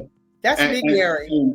Like, because I'm notorious for that, right? I will, if you're my lady, I'm gonna, like, I'm here to help you. But if you're asking me for my help and I lay it out for you, and you, for whatever reason, don't feel like you need to do it, and you do something different and it goes wrong, then don't come back, because I already told you. Something, Gary, because me and my dad used to get into this all the time. He would give me advice. I wouldn't follow his advice, and then he would get upset with me. Sometimes it'll work out the way I wanted to do things, and sometimes it wouldn't. But isn't that what that just is just advice? I don't have to go with your plan. What if I found another plan that was better? Will you still get upset? No, listen, if it worked, so if you ask me for advice and I give you my advice, I'm not mad that you didn't take my advice. Now, if you went and did something else and whatever you wanted to do failed, then it's like, what do you know, and in my case, because I want to see you do well, more times than not, I'm going to lay it out for you. Right? My dad would take it personal. He thought that I should do it his way, and it was the best way. And then don't let me mess up. See, I told you. You should have listened. But also too, from a male standpoint, if it's something that we're experienced in doing, and we've been down that road a couple of times, so we're telling you firsthand experience. Here's how you need to do it. Like, Here's how you need to do it so it works for you. And then You're right. It's a trust factor. And I think a lot of times the emasculating, all of that, it comes down to being a trust issue. Because I take my daughters. We talk a lot. You know, they give me advice, I give them advice. I trust them and they trust me. Now, in a relationship, man, woman, it has to be that trust. As Gary said earlier, I want you to succeed. I want the best for you, and it goes back to trust. If Gary, I asked Gary for his. I said, well, how do you do this? You say, well, Cynthia, this is how you do this. Okay, all right. Now, if I choose not to do it his way and it come out wrong, then it's on me. And if he's done it before and it came out correct, it goes back to a trust factor. You know, and there's not enough trust in relationships. We know that because right now, with Rihanna being a billionaire and her baby daddy, is there really a trust factor? You're having a second baby, and your baby not even 1 year old yet. Is that right? Her baby not even 1 year old. Nope. No, it's not even one. So you trust me. You trust me to lay with me and not use protection, and I get pregnant, okay? But I don't trust you for you to take a picture standing side by side with me, holding our child. You understand what I'm saying? I mean, it would have been, I think, the picture would have been better. Like that cover would have been better if they were, you know, like a side by side, like similar to the Cardi B. Exactly. Offset picture. Side by side. Right. Because now, yeah, it would have been that would have been a more impactful statement, right? Yes. On a more positive level. Yes. Now, PA Texas says women are usually wrong and men are usually correct. I'm sorry, PA, but I'm gonna have to disagree with you because that could go either way. Men are usually correct. But you know what? I'll give you something. If men are correct, it's because men are logical beings, and we as women tend to make detrimental decisions in our lives when we're in an emotional status.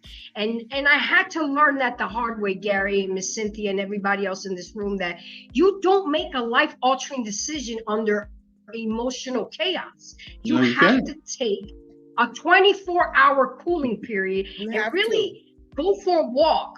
I mean, I hate to say it, go smoke a cigarette, go do something to calm your ass down, because you'll do things out of emotions and then regret it the next day. That's why people need to learn how to argue correctly. We got to stop hating below the belt. The sign language, the shame, insult, guilt, and the need to be right. Now, if me and Gary in an argument, I'm going to be like, well, that's why your dinner last week that you cooked was trash. I'm like, really? What does that have to do with, like Snoop used to say, let's keep to the lecture at hand. Right? Yeah. Right? Don't bring shit up that bothered you 2 months ago now to deflect. And I'm sorry, and I'm a woman, and I'm going to be woman enough to admit it. We tend to do this bullshit a lot, and men hate it. Men hate it, but I also explain to men, the reason we keep bringing something up is because in our head, it hasn't been resolved. It hasn't been settled. But see, exactly. Well, so right, but go ahead, Gary. Go ahead, Grace. Finish. No. I need this male input because okay. We're telling you that in our head it hasn't been resolved. That's why we keep bringing it up. Well, but see, here's the thing. It up at the most opportune time. But see, here's the thing. I see. I'm a communicator. So if we're having an issue and you tell me and we discuss it, we discuss it and I guess I'm the type to want to make sure that it's clear, it's definitely resolved. Now, if you tell me that, okay, everything's good, it's resolved, and then I don't know, a week later or 2 weeks later or a month later, something happens and you bring that up, it's going to be problems. It's going to be problems. It's going to be problems because like, don't tell me something like if you say that this is okay or we're fine, Gary, you know, we worked it out, I'm not mad or what have you, and you make me understand that this is where we're at, and then you want to bring up that shit, I don't know, a couple of weeks later, then yeah, it's gonna be a problem because I'm like, that's Gary's pet peeve. Like, so because I'm logical to a fault, right? I'm logical to a fault. Because if it's not making logical sense, it's not gonna work with me. It's not gonna work with me. If it don't make sense, the guy says feeling versus logic. Let me tell you something. In October 31st, 1983, had I not made that decision to leave my first husband in that relationship, I don't know where in the hell I would have ended up at. So let me tell you something. Women, we do make good decisions. And sometimes you have to stand back and think about what you're doing. Feelings versus logic, it made no sense to stay in that relationship. None at all. So, I hear you. Yeah. But see, there's women that say, and the other thing is with men is that, and I think Grace was touching on it briefly, when you get into an argument, like, you can't say, so words hurt, right? Mm-hmm. I think you both would agree, right? Words hurt, or words can hurt. Yes. You know, so you can heal from words a bruise. Words matter. Right. You can heal from a bruise, but if someone that you're in a relationship with, you're in love with, you care about, say something and it hurts you, that's really not going to go away like that. Because to me, if you really care about me, why are you going to say something that's going to hurt me, right? And I think that when people get too emotional, try to get leverage, right? But see, if you say things to deliberately hurt someone, then that's, especially if it's because your partner's supposed to be your sanctuary, right? Supposed to be your home, if you will. Supposed to be your peace. So if if you're having an argument and you say something out of spite to hurt them, that doesn't work with me. That doesn't work with me because I'm not I won't do that. Like, I'm not, if I know we're in a relationship together like that, I'm not going to say something out of spite just to hurt you. Like, again, that doesn't make logical sense. No, at least to me. And you're right. But you can't Gary. say I had stuff. A bad habit. And you can't say, well, oh, I was mad at you. Like, fuck that. That doesn't work. It doesn't work. It doesn't work. And it really you're right, doesn't. Because I'm gonna admit it. When I was younger, my mouth was venomous. I was bad with it, and and that was my defense mechanism. When I felt like I was losing an argument, or I was getting degraded or belittled, I would come. You shoot at me, I'm unloading on your ass. But that's not the way to do it, especially like you said, Gary, if you call yourself loving and respecting this man, like I've seen young girls in the morning talk to their man, calling him a F ninja and F that and this, and then you expect that man to lay down with you at night? And then you do it in public. You do it in public. That's what make it worse. They used to it. They don't care that because they're thinking about listen. We can't change I would never think of disrespecting my man that I know he's taking care of bills, he's taking care of me, he's taking care of my son, and call him all types of names in public. I'll wait till behind closed doors, and even then I'm going to be graceful with him. Like perfect example, me and Gary are on our way to an event, and we get into it on the way there. As soon as he opens that door for me, we're at the event. We good. I'm still gonna make your plate. I'm still gonna refresh your drink. It's like nothing happened. But as soon as we get back in that car on our way home, we're gonna talk about it. When we get home, make him a drink. I get my drink, and we're gonna communicate about it. But going off in public, people love misery. People love to see that. Listen, I've seen some people ammunition. Yeah. I've seen some stuff here in New York with some couples that the arguments that happen in the street or on a train in front of people, and I'm just shaking my head in disbelief. Mm-hmm. Like, you know, again, if this is your partner, you're someone that you love with, you care about, you got to take that behind closed doors. But they're about embarrassing. Like, again, it doesn't make logical sense for me, because you must not care about that person. You must not love that person if you're going to embarrass them and think it's okay. Yeah. Yeah. But, you know, I'm going to tell you something. Maxine Walters said something. She said that, you know, you come for me, I'm going to come for you. And I'm the kind of person, I don't mess. I don't go looking for nothing. I don't mess with nothing. But if you bring it to me, I mean, I'm not going to do it in public. Because if I get to a point where I've got to show my behind in public, that means that we're done. Because you got to have some integrity. You know, you got to learn how to fight. You know, because you got to learn how to disagree. But if you come for me, I'm coming for you. Now, if you want to deal with it, we can deal with it at home behind closed doors. But like Grace said, I'll fix your plate. I'm not going to change. I'm not going to change who I am and my behavior, because you're still my man, even though we're arguing and me and Gary are going through it because he didn't pass the exit and we lost and we now an hour late.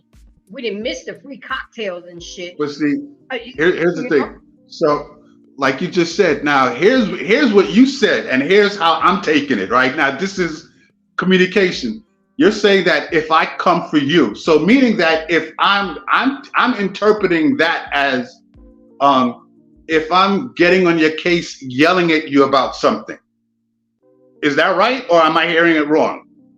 No, what I mean is, in my relationship, if you come for me, I'm going to defend myself. You know what I'm saying? So, but what I'm saying is, you come for me, I'm going to come for you. I'm not going to back off. No, I understand what you're saying there, but what I'm saying in that means that, so what I'm getting is that if I'm coming for you, meaning that, am I attacking you in an aggressive manner, like yelling at you? Is that what you mean? No, Gary. Okay. I just want to get clarity. I just want to get clarity. Let me say this. I am 67 years old, and I've never had a man yell at me. Okay. Because I always, in the beginning of a relationship, I let it be known. I don't roll like that. I don't come at you like that, unless now if you come at me like that, then all bets are off. But I don't carry myself in a way that you would have to talk to me or yell at me that way. Okay, all right. What I'm saying, if we disagree, if you come to me, you know what, I don't like this, or we got a problem with this. If you're coming to me, then okay, then I'm gonna come back at you too. You know, 2 + 2 = 4. 1 + 1 is 2. And Miss Cynthia, I understand what you're saying, because I'm the same way. I don't like yelling. My father tended to yell a lot, and it was very loud with it, even though I know I'm a loud person. But as soon as a man starts yelling at me, I shut down. That's now, what I do. The younger Grace, I shut down anyway. The younger Grace would have participated back in the yelling, but I'm not gonna. I'm older now. I've gone to therapy. You know, my motto is being more graceful versus so gangster. So you start yelling at me, and you know that that's one of my triggers. I'm gonna respectfully turn around and turn my back, and I'm saying I'm going to the other room. When you cool off, we'll come back and talk about this, because you are not gonna fucking yell at me. And I'm gonna walk away, and I'm gonna let you sit in that. And if you continue to yell, I'm leaving the house. And I would tell you, hey, I'm going for a drive. We need to set, you know, I'm gonna tell you, because a lot of people like to leave the house and not tell the other part. I might just go get you some food. Maybe you hungry and you just snapping at me. Oh, hell no. Because I've learned that some men be, hangry. I said, I'll be like, yo, what's good? You hungry? Because, you know, while you go take a shower and cool off, I'll go get you something to eat because you're not going to talk to me this way. She's still in there. I mean, graceful is there, but, you know, those buttons get pushed. I'm snapping back, but that's where emotional intelligence comes in and you learn to have composure. But if Gary knows that yelling is one of my triggers and you rightfully yelling at me, I'm going to look at you sideways and be like, oh, so you okay, I can't promise you how I'm going to react, but I'm really trying to be graceful with it. And I get so it's all in approach. Some approach is very important to them. I'm down at me, but if you come at me, hey Grace, you know, I think you really should have this, because then I'm gonna listen, I'm gonna be receptive. Or you start yelling, I shut down. And and tell me if I'm wrong, Gary or PAT, and any gentleman here, most men shut down as well as getting yelled. Absolutely, Make man caves. Yeah, most men definitely. When a woman starts yelling at them, they're sort of immediately tune out. Like, you know, they immediately tune out when she starts yelling and stuff like that. Even these new I guess these new guys nowadays that get into these relationships that I see where the girlfriend or they're yelling in the street, the guy was like, you look at him and he's tuning out, right? But I mean, I think that, you know, the important thing, as I always say, and I know it sounds like a broken record, I think in the beginning, you know, you have to lay that communication foundation down. You really do. I always say that. Like, I always say that. Like, cause like, sometimes I joke, I say, in the beginning, I give my fair warnings. You can't say I didn't tell you. Yeah. Right? You can't say I didn't tell you. Disclaimers. Yes. I give my fair warnings, right? So, you know, so you can't, cause some people, they like to say, oh, you didn't tell me, I didn't know. Nope. In the beginning, I lay it all out. Mm-hmm. I give you the fair warnings. So you know, if you do this, or this, here's how I'm going to respond. Here's how I'm going to react, and here's what's going to happen. And you can't say I didn't tell you. Yeah, but you know what, Gary, you're a smart man, because that's also CYA. You're covering your ass, and you're communicating with that person. So when something comes up, you'll be like, "Yo, I told you." If you know my pet peeve is this, and now you coming back and bringing this shit up, and you told me everything was resolved, no. And I get it. I totally get it. And now, just real quick, the last thing it says here, the way to stop emasculating a man is be direct. Instead of nagging, tell him what you want and need, and then give him the space to provide. I know that doesn't sit well with Cynthia, because if she's giving you a honey-do list, and it's been 3 weeks and the shit still ain't done, that's a problem. You know what, Grace? I've always had as I said before, I'm a bottom line person, and I'm very direct. And I don't have a problem telling somebody we're done. We don't need to go no further with this, or I don't have a problem with that. And some people can't handle it. Some people really just can't handle it. And the older I get, and the more direct the stronger that gets. And people can't, and not just in a relationship. It's in my family, you know. Because you know what, I'm in a place in my life I just don't give a damn. Because you learn that peace is better than toxicity. Peace is very valuable to you. Yes. But Gary, I didn't just get on y'all men, because I didn't just get on the women. Now I'm getting on y'all. It says here 6 ways to avoid being emasculated in your marriage and relationships, because there are things as a man that you can do to prevent being emasculated. It doesn't make it right, but you can put yourself in an arena where you can minimize the fuckery if you at least know how to. Here we go. Always treat your wife or girlfriend with respect, but don't cave to her all her demands. Better yet, avoid demanding women altogether. I agree. So, okay. If your wife or girlfriend says something to you in which you disagree, or if she says she wants to do something and you don't want to, you need to say so. Right. That's Don't right. do it Absolutely. and then be pissed off about it. Okay. So if I tell you, Gary, I need you to go buy my feminine hygiene products, and you tell me, and you're uncomfortable with that for some reason, you need to voice that. No, I don't feel comfortable. Absolutely. But this is the issue. Men won't voice that or communicate that. Then me and Cynthia come behind y'all, and now we talking our shit because we don't know, and you didn't communicate with us that you felt uncomfortable doing that. Right. Agreed. Okay. Men have as much in so-called women's issues. You have just as much say in women's issues because they're not women issues. They're human issues. Human. And thank you. Most issues involve a man and children. So know your mind and speak it. Absolutely. So, I mean, I already know you do this and you know this, but that, men complain of us emasculating them, but they're not speaking up. No. If you don't want to go out tonight with my friends and you don't feel up to it, don't go and be fucking miserable and ruin my night.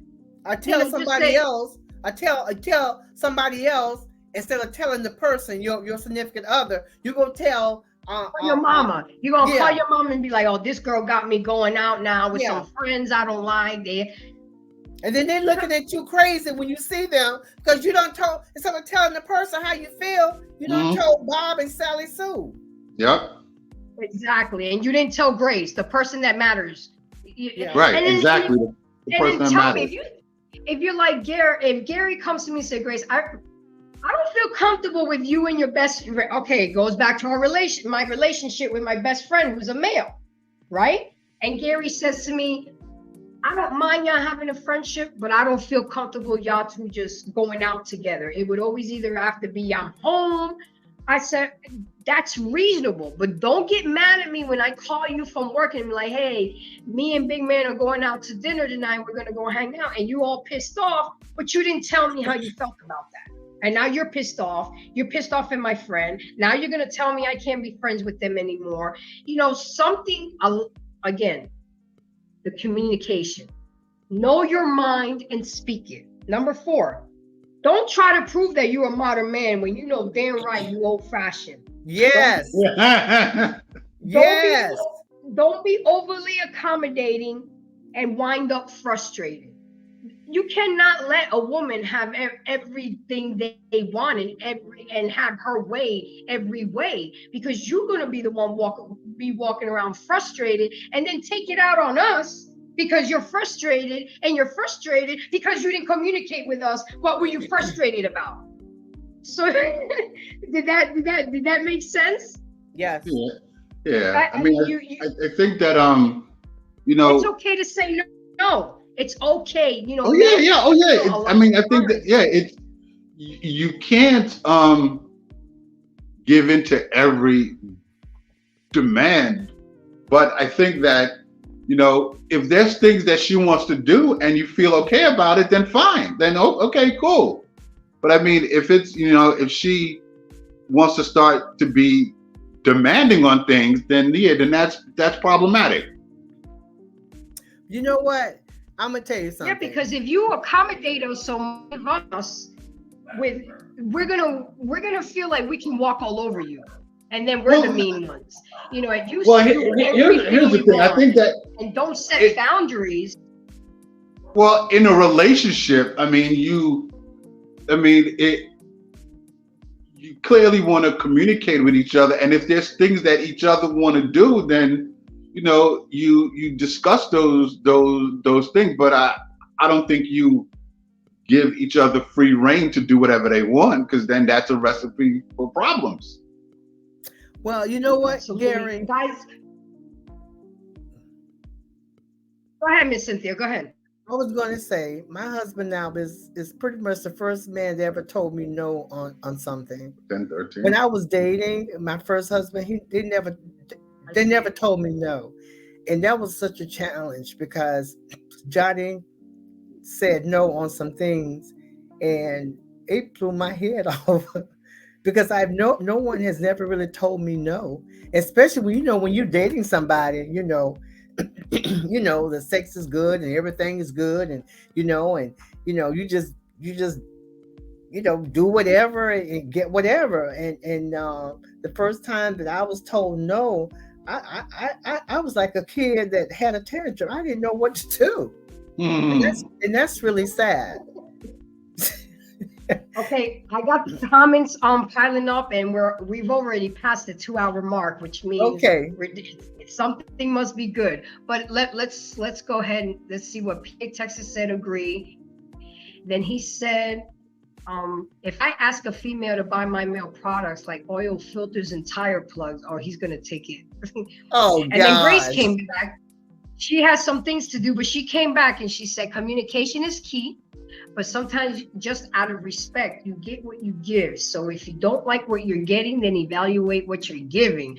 Girl, okay. If I had comment of the night, of the night, that would be it.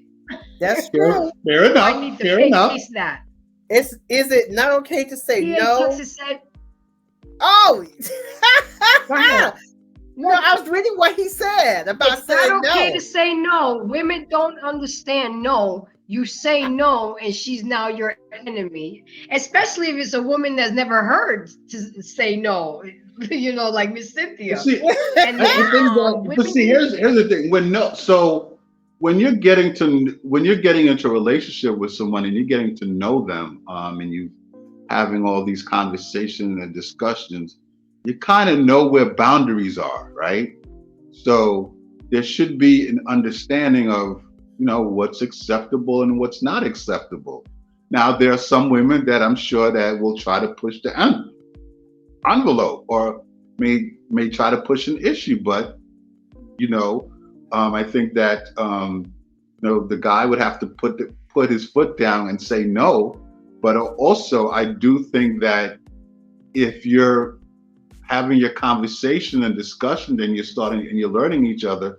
There's, you kind of know what's acceptable and what's not acceptable, right? So answers that you get may not be surprising. Men just need, it's okay, like True Table said last week, it's okay, men, it's okay to have boundaries and standards, but when a man comes with us with boundaries and standards, we look at them like they crazy. And if more men would just keep doing that, you'll train us again, you'll retrain us, because that's what it is. Men are trying to do everything to make their woman happy or that girl happy for that moment. And then you allow us, he's a sucker. I can get whatever I want out of him. I'm not gonna lie to you. I've used my pretty privilege. Well, that's the mentality of a lot of women nowadays. That's but men need to stand up more. What do I say almost every show? Men need to start taking their position at the table, at the head of the table. Stop sitting at the side or next to two other people. Take your position at the head. I understand that a lot of men nowadays are not being taught how to play that position. And at the end of the day, it's up to us women. You can't go around saying these ninjas ain't shit when we're the ones raising these ninjas. When I hear women say, men ain't shit, I said, but who raising them? Stop having babies with Pookies and Ray Rays, get married, and have a man in the house so could teach him how to be a man. And I take that personally. I am teaching my son to be a man, a husband, and a father. Well, I'm showing him. I can't teach him. And I can teach him how to be a good man. But because I had a good father and lots of uncles and male cousins in my life, I'm taking what I learned from them. And so my male family members being taught from them. And I'm just soaking it up into my son. He's gotten a job since he was 14. Got his driver's license, got credit, got stock.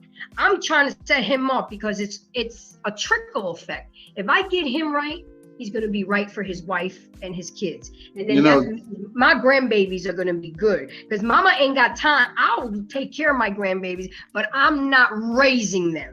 That's not my job. My job was to raise my son so you can be with a woman and raise your damn kids. Because I'm out. I'm going to be somewhere living my dream and living my life. But I'm still be Graham. I'm going to still be Nina. But I'm not going to be tied down like I see a lot of grandparents taking care of their kids and being stuck and giving up the latter part of their life. No. And it all starts with us having the two-parent household is so vital and so important. Yes, we have allowed things to infiltrate the family unit. Now we know that what's wrong and it's not working for us. Single motherhood is not working for us. We need to now change. You know better, Gary, but Cynthia, you know better. So it's going to take people like us. If we could change the mindset, if you could change the mindset of one young man and not have him be a pookie, and me and Cynthia can change the mindset of two young ladies to marry before you carry, then we didn't did what we're supposed to do. We can't save everybody. I mean, look, there's, unfortunately, you have a lot of women out there who they, for whatever reasons, attracted to these toxic men, right? And they're having kids with these toxic men. And, and for the male and for the sons that they have, they're taking out the anger and the frustration on the son. And when they go and for the woman getting into a relationship with another man, she's bringing that baggage. She's bringing that, I guess, anger and toxicity into the next relationship. That doesn't that's a problem. That's a major problem. Exactly. Yeah. So men need to learn to say no more. And men, Gary, you need to retain your male friends and make use of male spaces. That's important for a man to keep his, what did Kevin Samuels used to call it? His tribe. Yeah. Because, and there is, men and women need their own space in the house, a man cave or because we need a place to decompress and diffuse so arguments don't get so bad. Stop calling the cops on each other. Stop hurting each other. You put charges on people and ruining their lives and their livelihoods just because you're mad at that moment. Keep your integrity. And that's what I tell. I mentor young girls, and I tell them, you always want to keep your integrity, because once you lose your integrity, that's pretty much it. No amount of money can buy integrity. You can't buy that. Very true. And on the flip side of that, I'll slap somebody down in a minute, but I'm just kidding. I'm just kidding. I'm just kidding. So it says here, men have been systematically feminized for decades. Systematically before the shift in male identity was no accident. It is a direct result. This emasculation, like you said, Miss Cynthia, and we talked about it, Gary, this is not just starting now, 5, 10, 15. This is all the way back from slavery day. Okay, but it's also nowadays, it's a direct result of the rise in single motherhood and father absent homes. The educational system is dominated by females. You don't see male teachers anymore.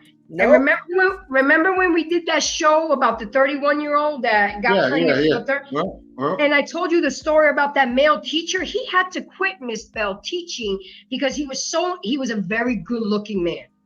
And he knew it, and the young girls at the school knew it. And when he was trying to do the right thing and not be close to these young girls, they would threaten him with false accusations. So he literally had to walk away from his career to protect his freedom. Yeah. So that's why the educational system is dominated by females. So not only are you being raised by a woman at home, now you go to school 8 hours a day and you ain't nothing but a woman. Is a woman. Then it's like, where is the male going to have the testosterone and the male influence? The feminist movement, which insists men are unnecessary and even harmful to women, that has helped emasculate men. We don't need y'all. We could do it. We better than y'all. We want a traditional man, but we want to be an independent woman. Which one is it going to be? And then the intro of the new age sensitive guy who is presumed superior to the macho man.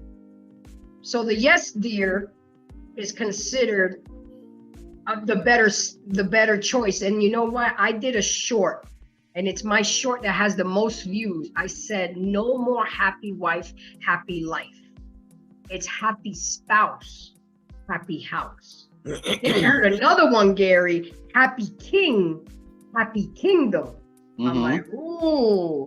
But you know, it's not just all about us all the time, ladies. It's not just all about, you know, the man is entitled to have his say.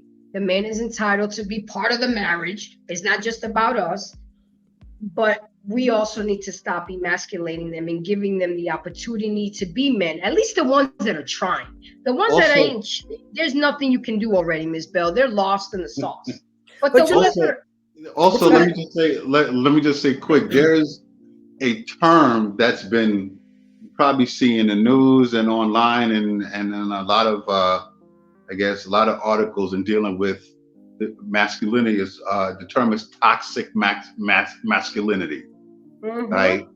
And that term was conceived by two gay white men. Toxic masculinity. No, toxic masculinity, right? So the attack on, you know, basically the dominant male, the alpha male, or what have you, it's, you know, so to them coining that term, toxic masculinity, you know, like I was saying, it was coined by two gay white men. So a problem was created by the gender, and now we're doing what we're not supposed. It's just like the battle of the sex. Yes. Sexes. Yes. PA, I am not reading your nasty ass comments, so I'm reading them, but I'm not going to read them out loud. Grace said, "We like to nurture and fix everyone but ourselves. If his toxicity is louder than mine, then mine no longer exists. I can just blame him." And then wait, because I got to read yours before we save it. No, I'm not putting that up there. We like you, Mr. No, I'm not putting that up there. You're being nasty, PA. And then Grace said, if the husband is at peace, then he'll ensure the wife's happiness, which then results in happy children and a joyful household. And that starts from your upbringing. That starts from teaching. You know, I still believe in gender roles. I still believe in gender, but it has changed because times have changed. Women are working now. You can't expect me to go work 8-9 hours and still come home and cook the meal, clean the house, take the kids, bathe the, you know, it's interchangeable now. But I still think there's some main gender roles that still stick. We can't do everything. No, we can't. We're each other's helpmate. That's what helpmate. What was that, Miss Bell? It's helpmate. A lot of men take that out of perspective. It's helpmate. And not a maid. Everybody has to work in the home to make it work. You know, whoever gets home, start dinner, you know, vice versa. It can't be just one way. And you know, that causes conflict. Excuse me, that causes conflict. And then once the conflict happens, then anger comes. Then anger comes, then resentment. Then after resentment is, I don't give a fuck anymore. I'm going to go get on the dating app and go find somebody else. Yeah. So I'm gonna read one last thing. I'm reading a comment that a man wrote under this article, and it says, women have abused their newly found equal opportunities by unapologetically weaponizing equality with men as a strategy to dominate men. By using their superior verbal skills, women strive to extinguish their past subjugation by molding men into obedient, soft-spoken, politically correct, people pleaser who are expected to work, be little more than silent ATMs.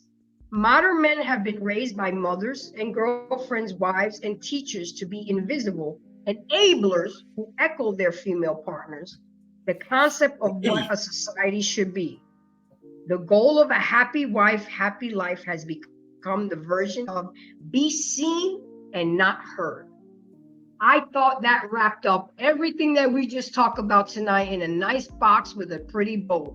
Because you know that was good. That was excellent. Yeah. No, I mean, what you read there, I think it goes over a lot of people's head, but I think that he was pretty on point. He was definitely on point. Yeah, you see why I took that. And what did I say his name? His name was Alan Ramison. So I have to give him credit for that. He wrote it January 22nd of 23.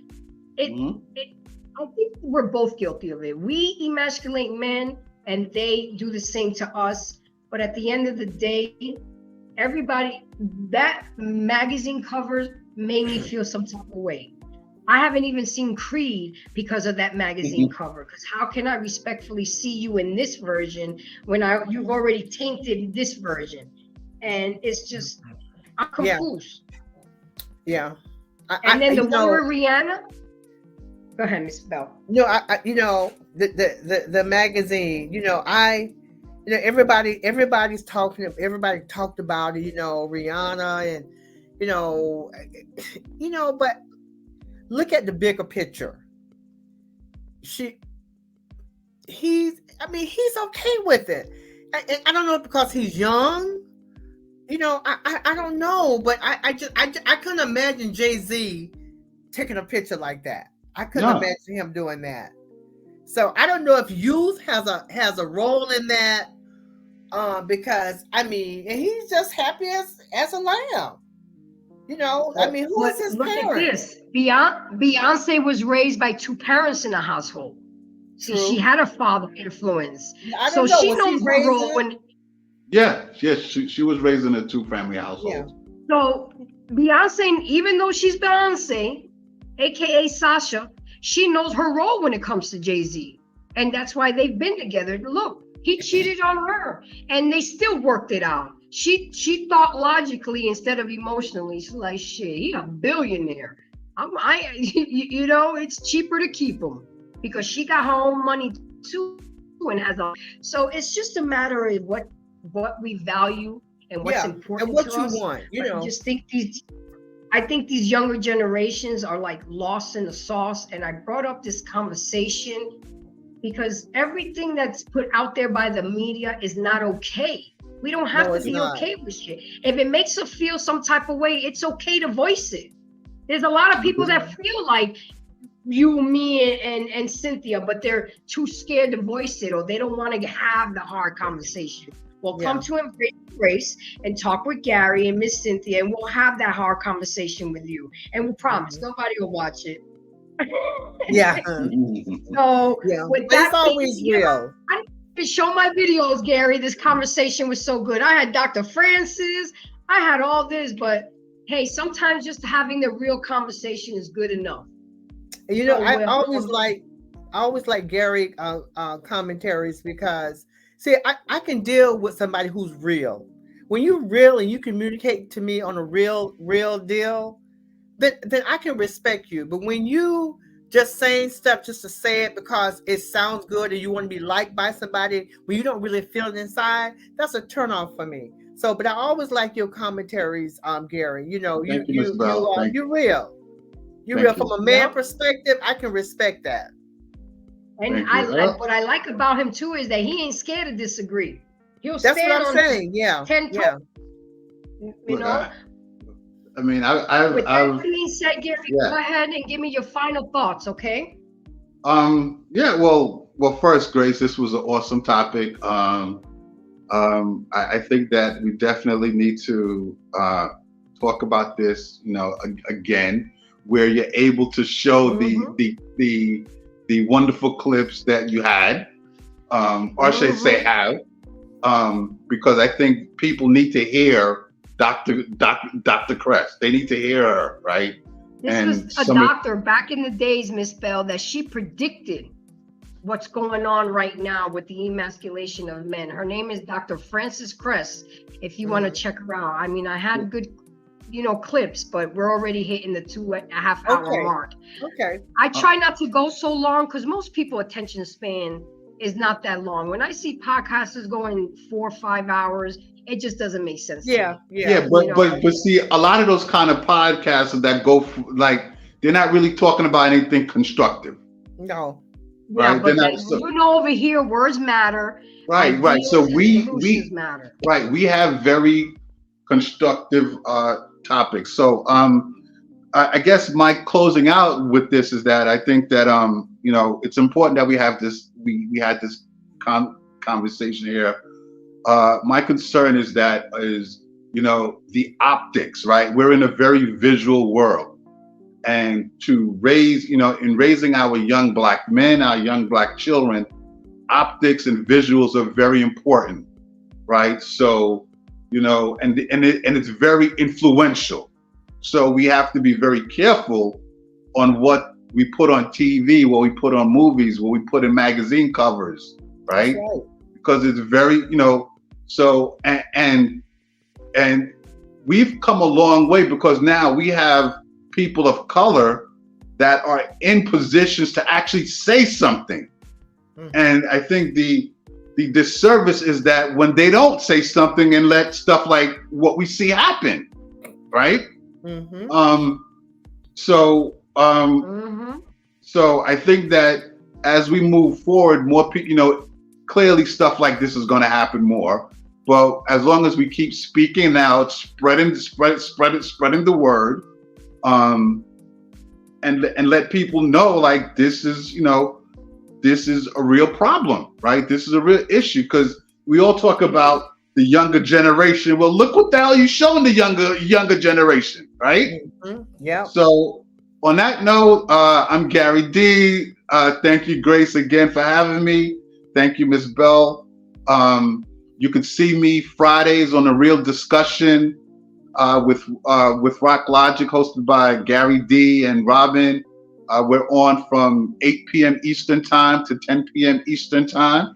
Okay. And you can catch me on on Facebook, Instagram, YouTube.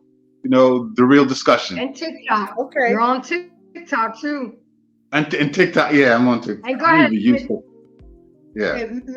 Miss Cynthia, go ahead and final thoughts and let people know where we can find you. Okay, Cynthia Bell. I'm on Instagram, Cynthia Writes One. I'm on Facebook. I'm on, of course, YouTube as Life Turns Podcast.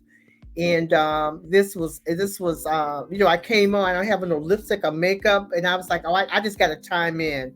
But thank you so much. And this was a great topic, and we need to do this again. We really need to do this again. So thank you all. Absolutely. And look, you got on the first time. No technical difficulties. I'm getting better, honey. I'm getting better. I know that's right. I knew you would. And Grace says, thanks for having me, sis. Thanks, Auntie. Gary, great show. So my final thoughts is, look, ladies and gentlemen, like the last comment I said, this is a human issue. Men require respect and appreciation to feel loved. That's their love language. And women deserve to get respect and treated as such. And once we do that and we work on our positions and we come together to play the game, then it'll work out. But fighting and bickering and insulting each other, emasculating each other is not going to work, and it hasn't been working. And that's why a lot of us are lost in the sauce. And another thing that I want to add that a good friend always mentions to me, we got to start involving God more in our lives, in our communication. Absolutely. In our jobs, in our careers, in our dreams and goals, because nothing is possible with God and everything is possible with Him. So with that being said, ladies and gentlemen, thank you for embracing me. You can find Embrace the Grace on Instagram, Facebook, TikTok, Snapchat, WhatsApp, all of that. And of course, YouTube. So don't forget to like, subscribe, and share. I'm not going to tell you what next week's topic is, because, sometimes I don't even be knowing. It just comes to me. The spirit comes to me. Talk about this. I do have a list of shows, but I'm strategically lining things up. So again, thank you guys for coming out. I really appreciate it. Ms. Bell, this was awesome. No technical difficulties, and we had good conversation. I didn't have technical difficulties because I clean my computer every Saturday now. All right. So, guys, have a good night. You too. Good night. Out. All right. Good Bye-bye. night, guys. Bye-bye. Bye, hon.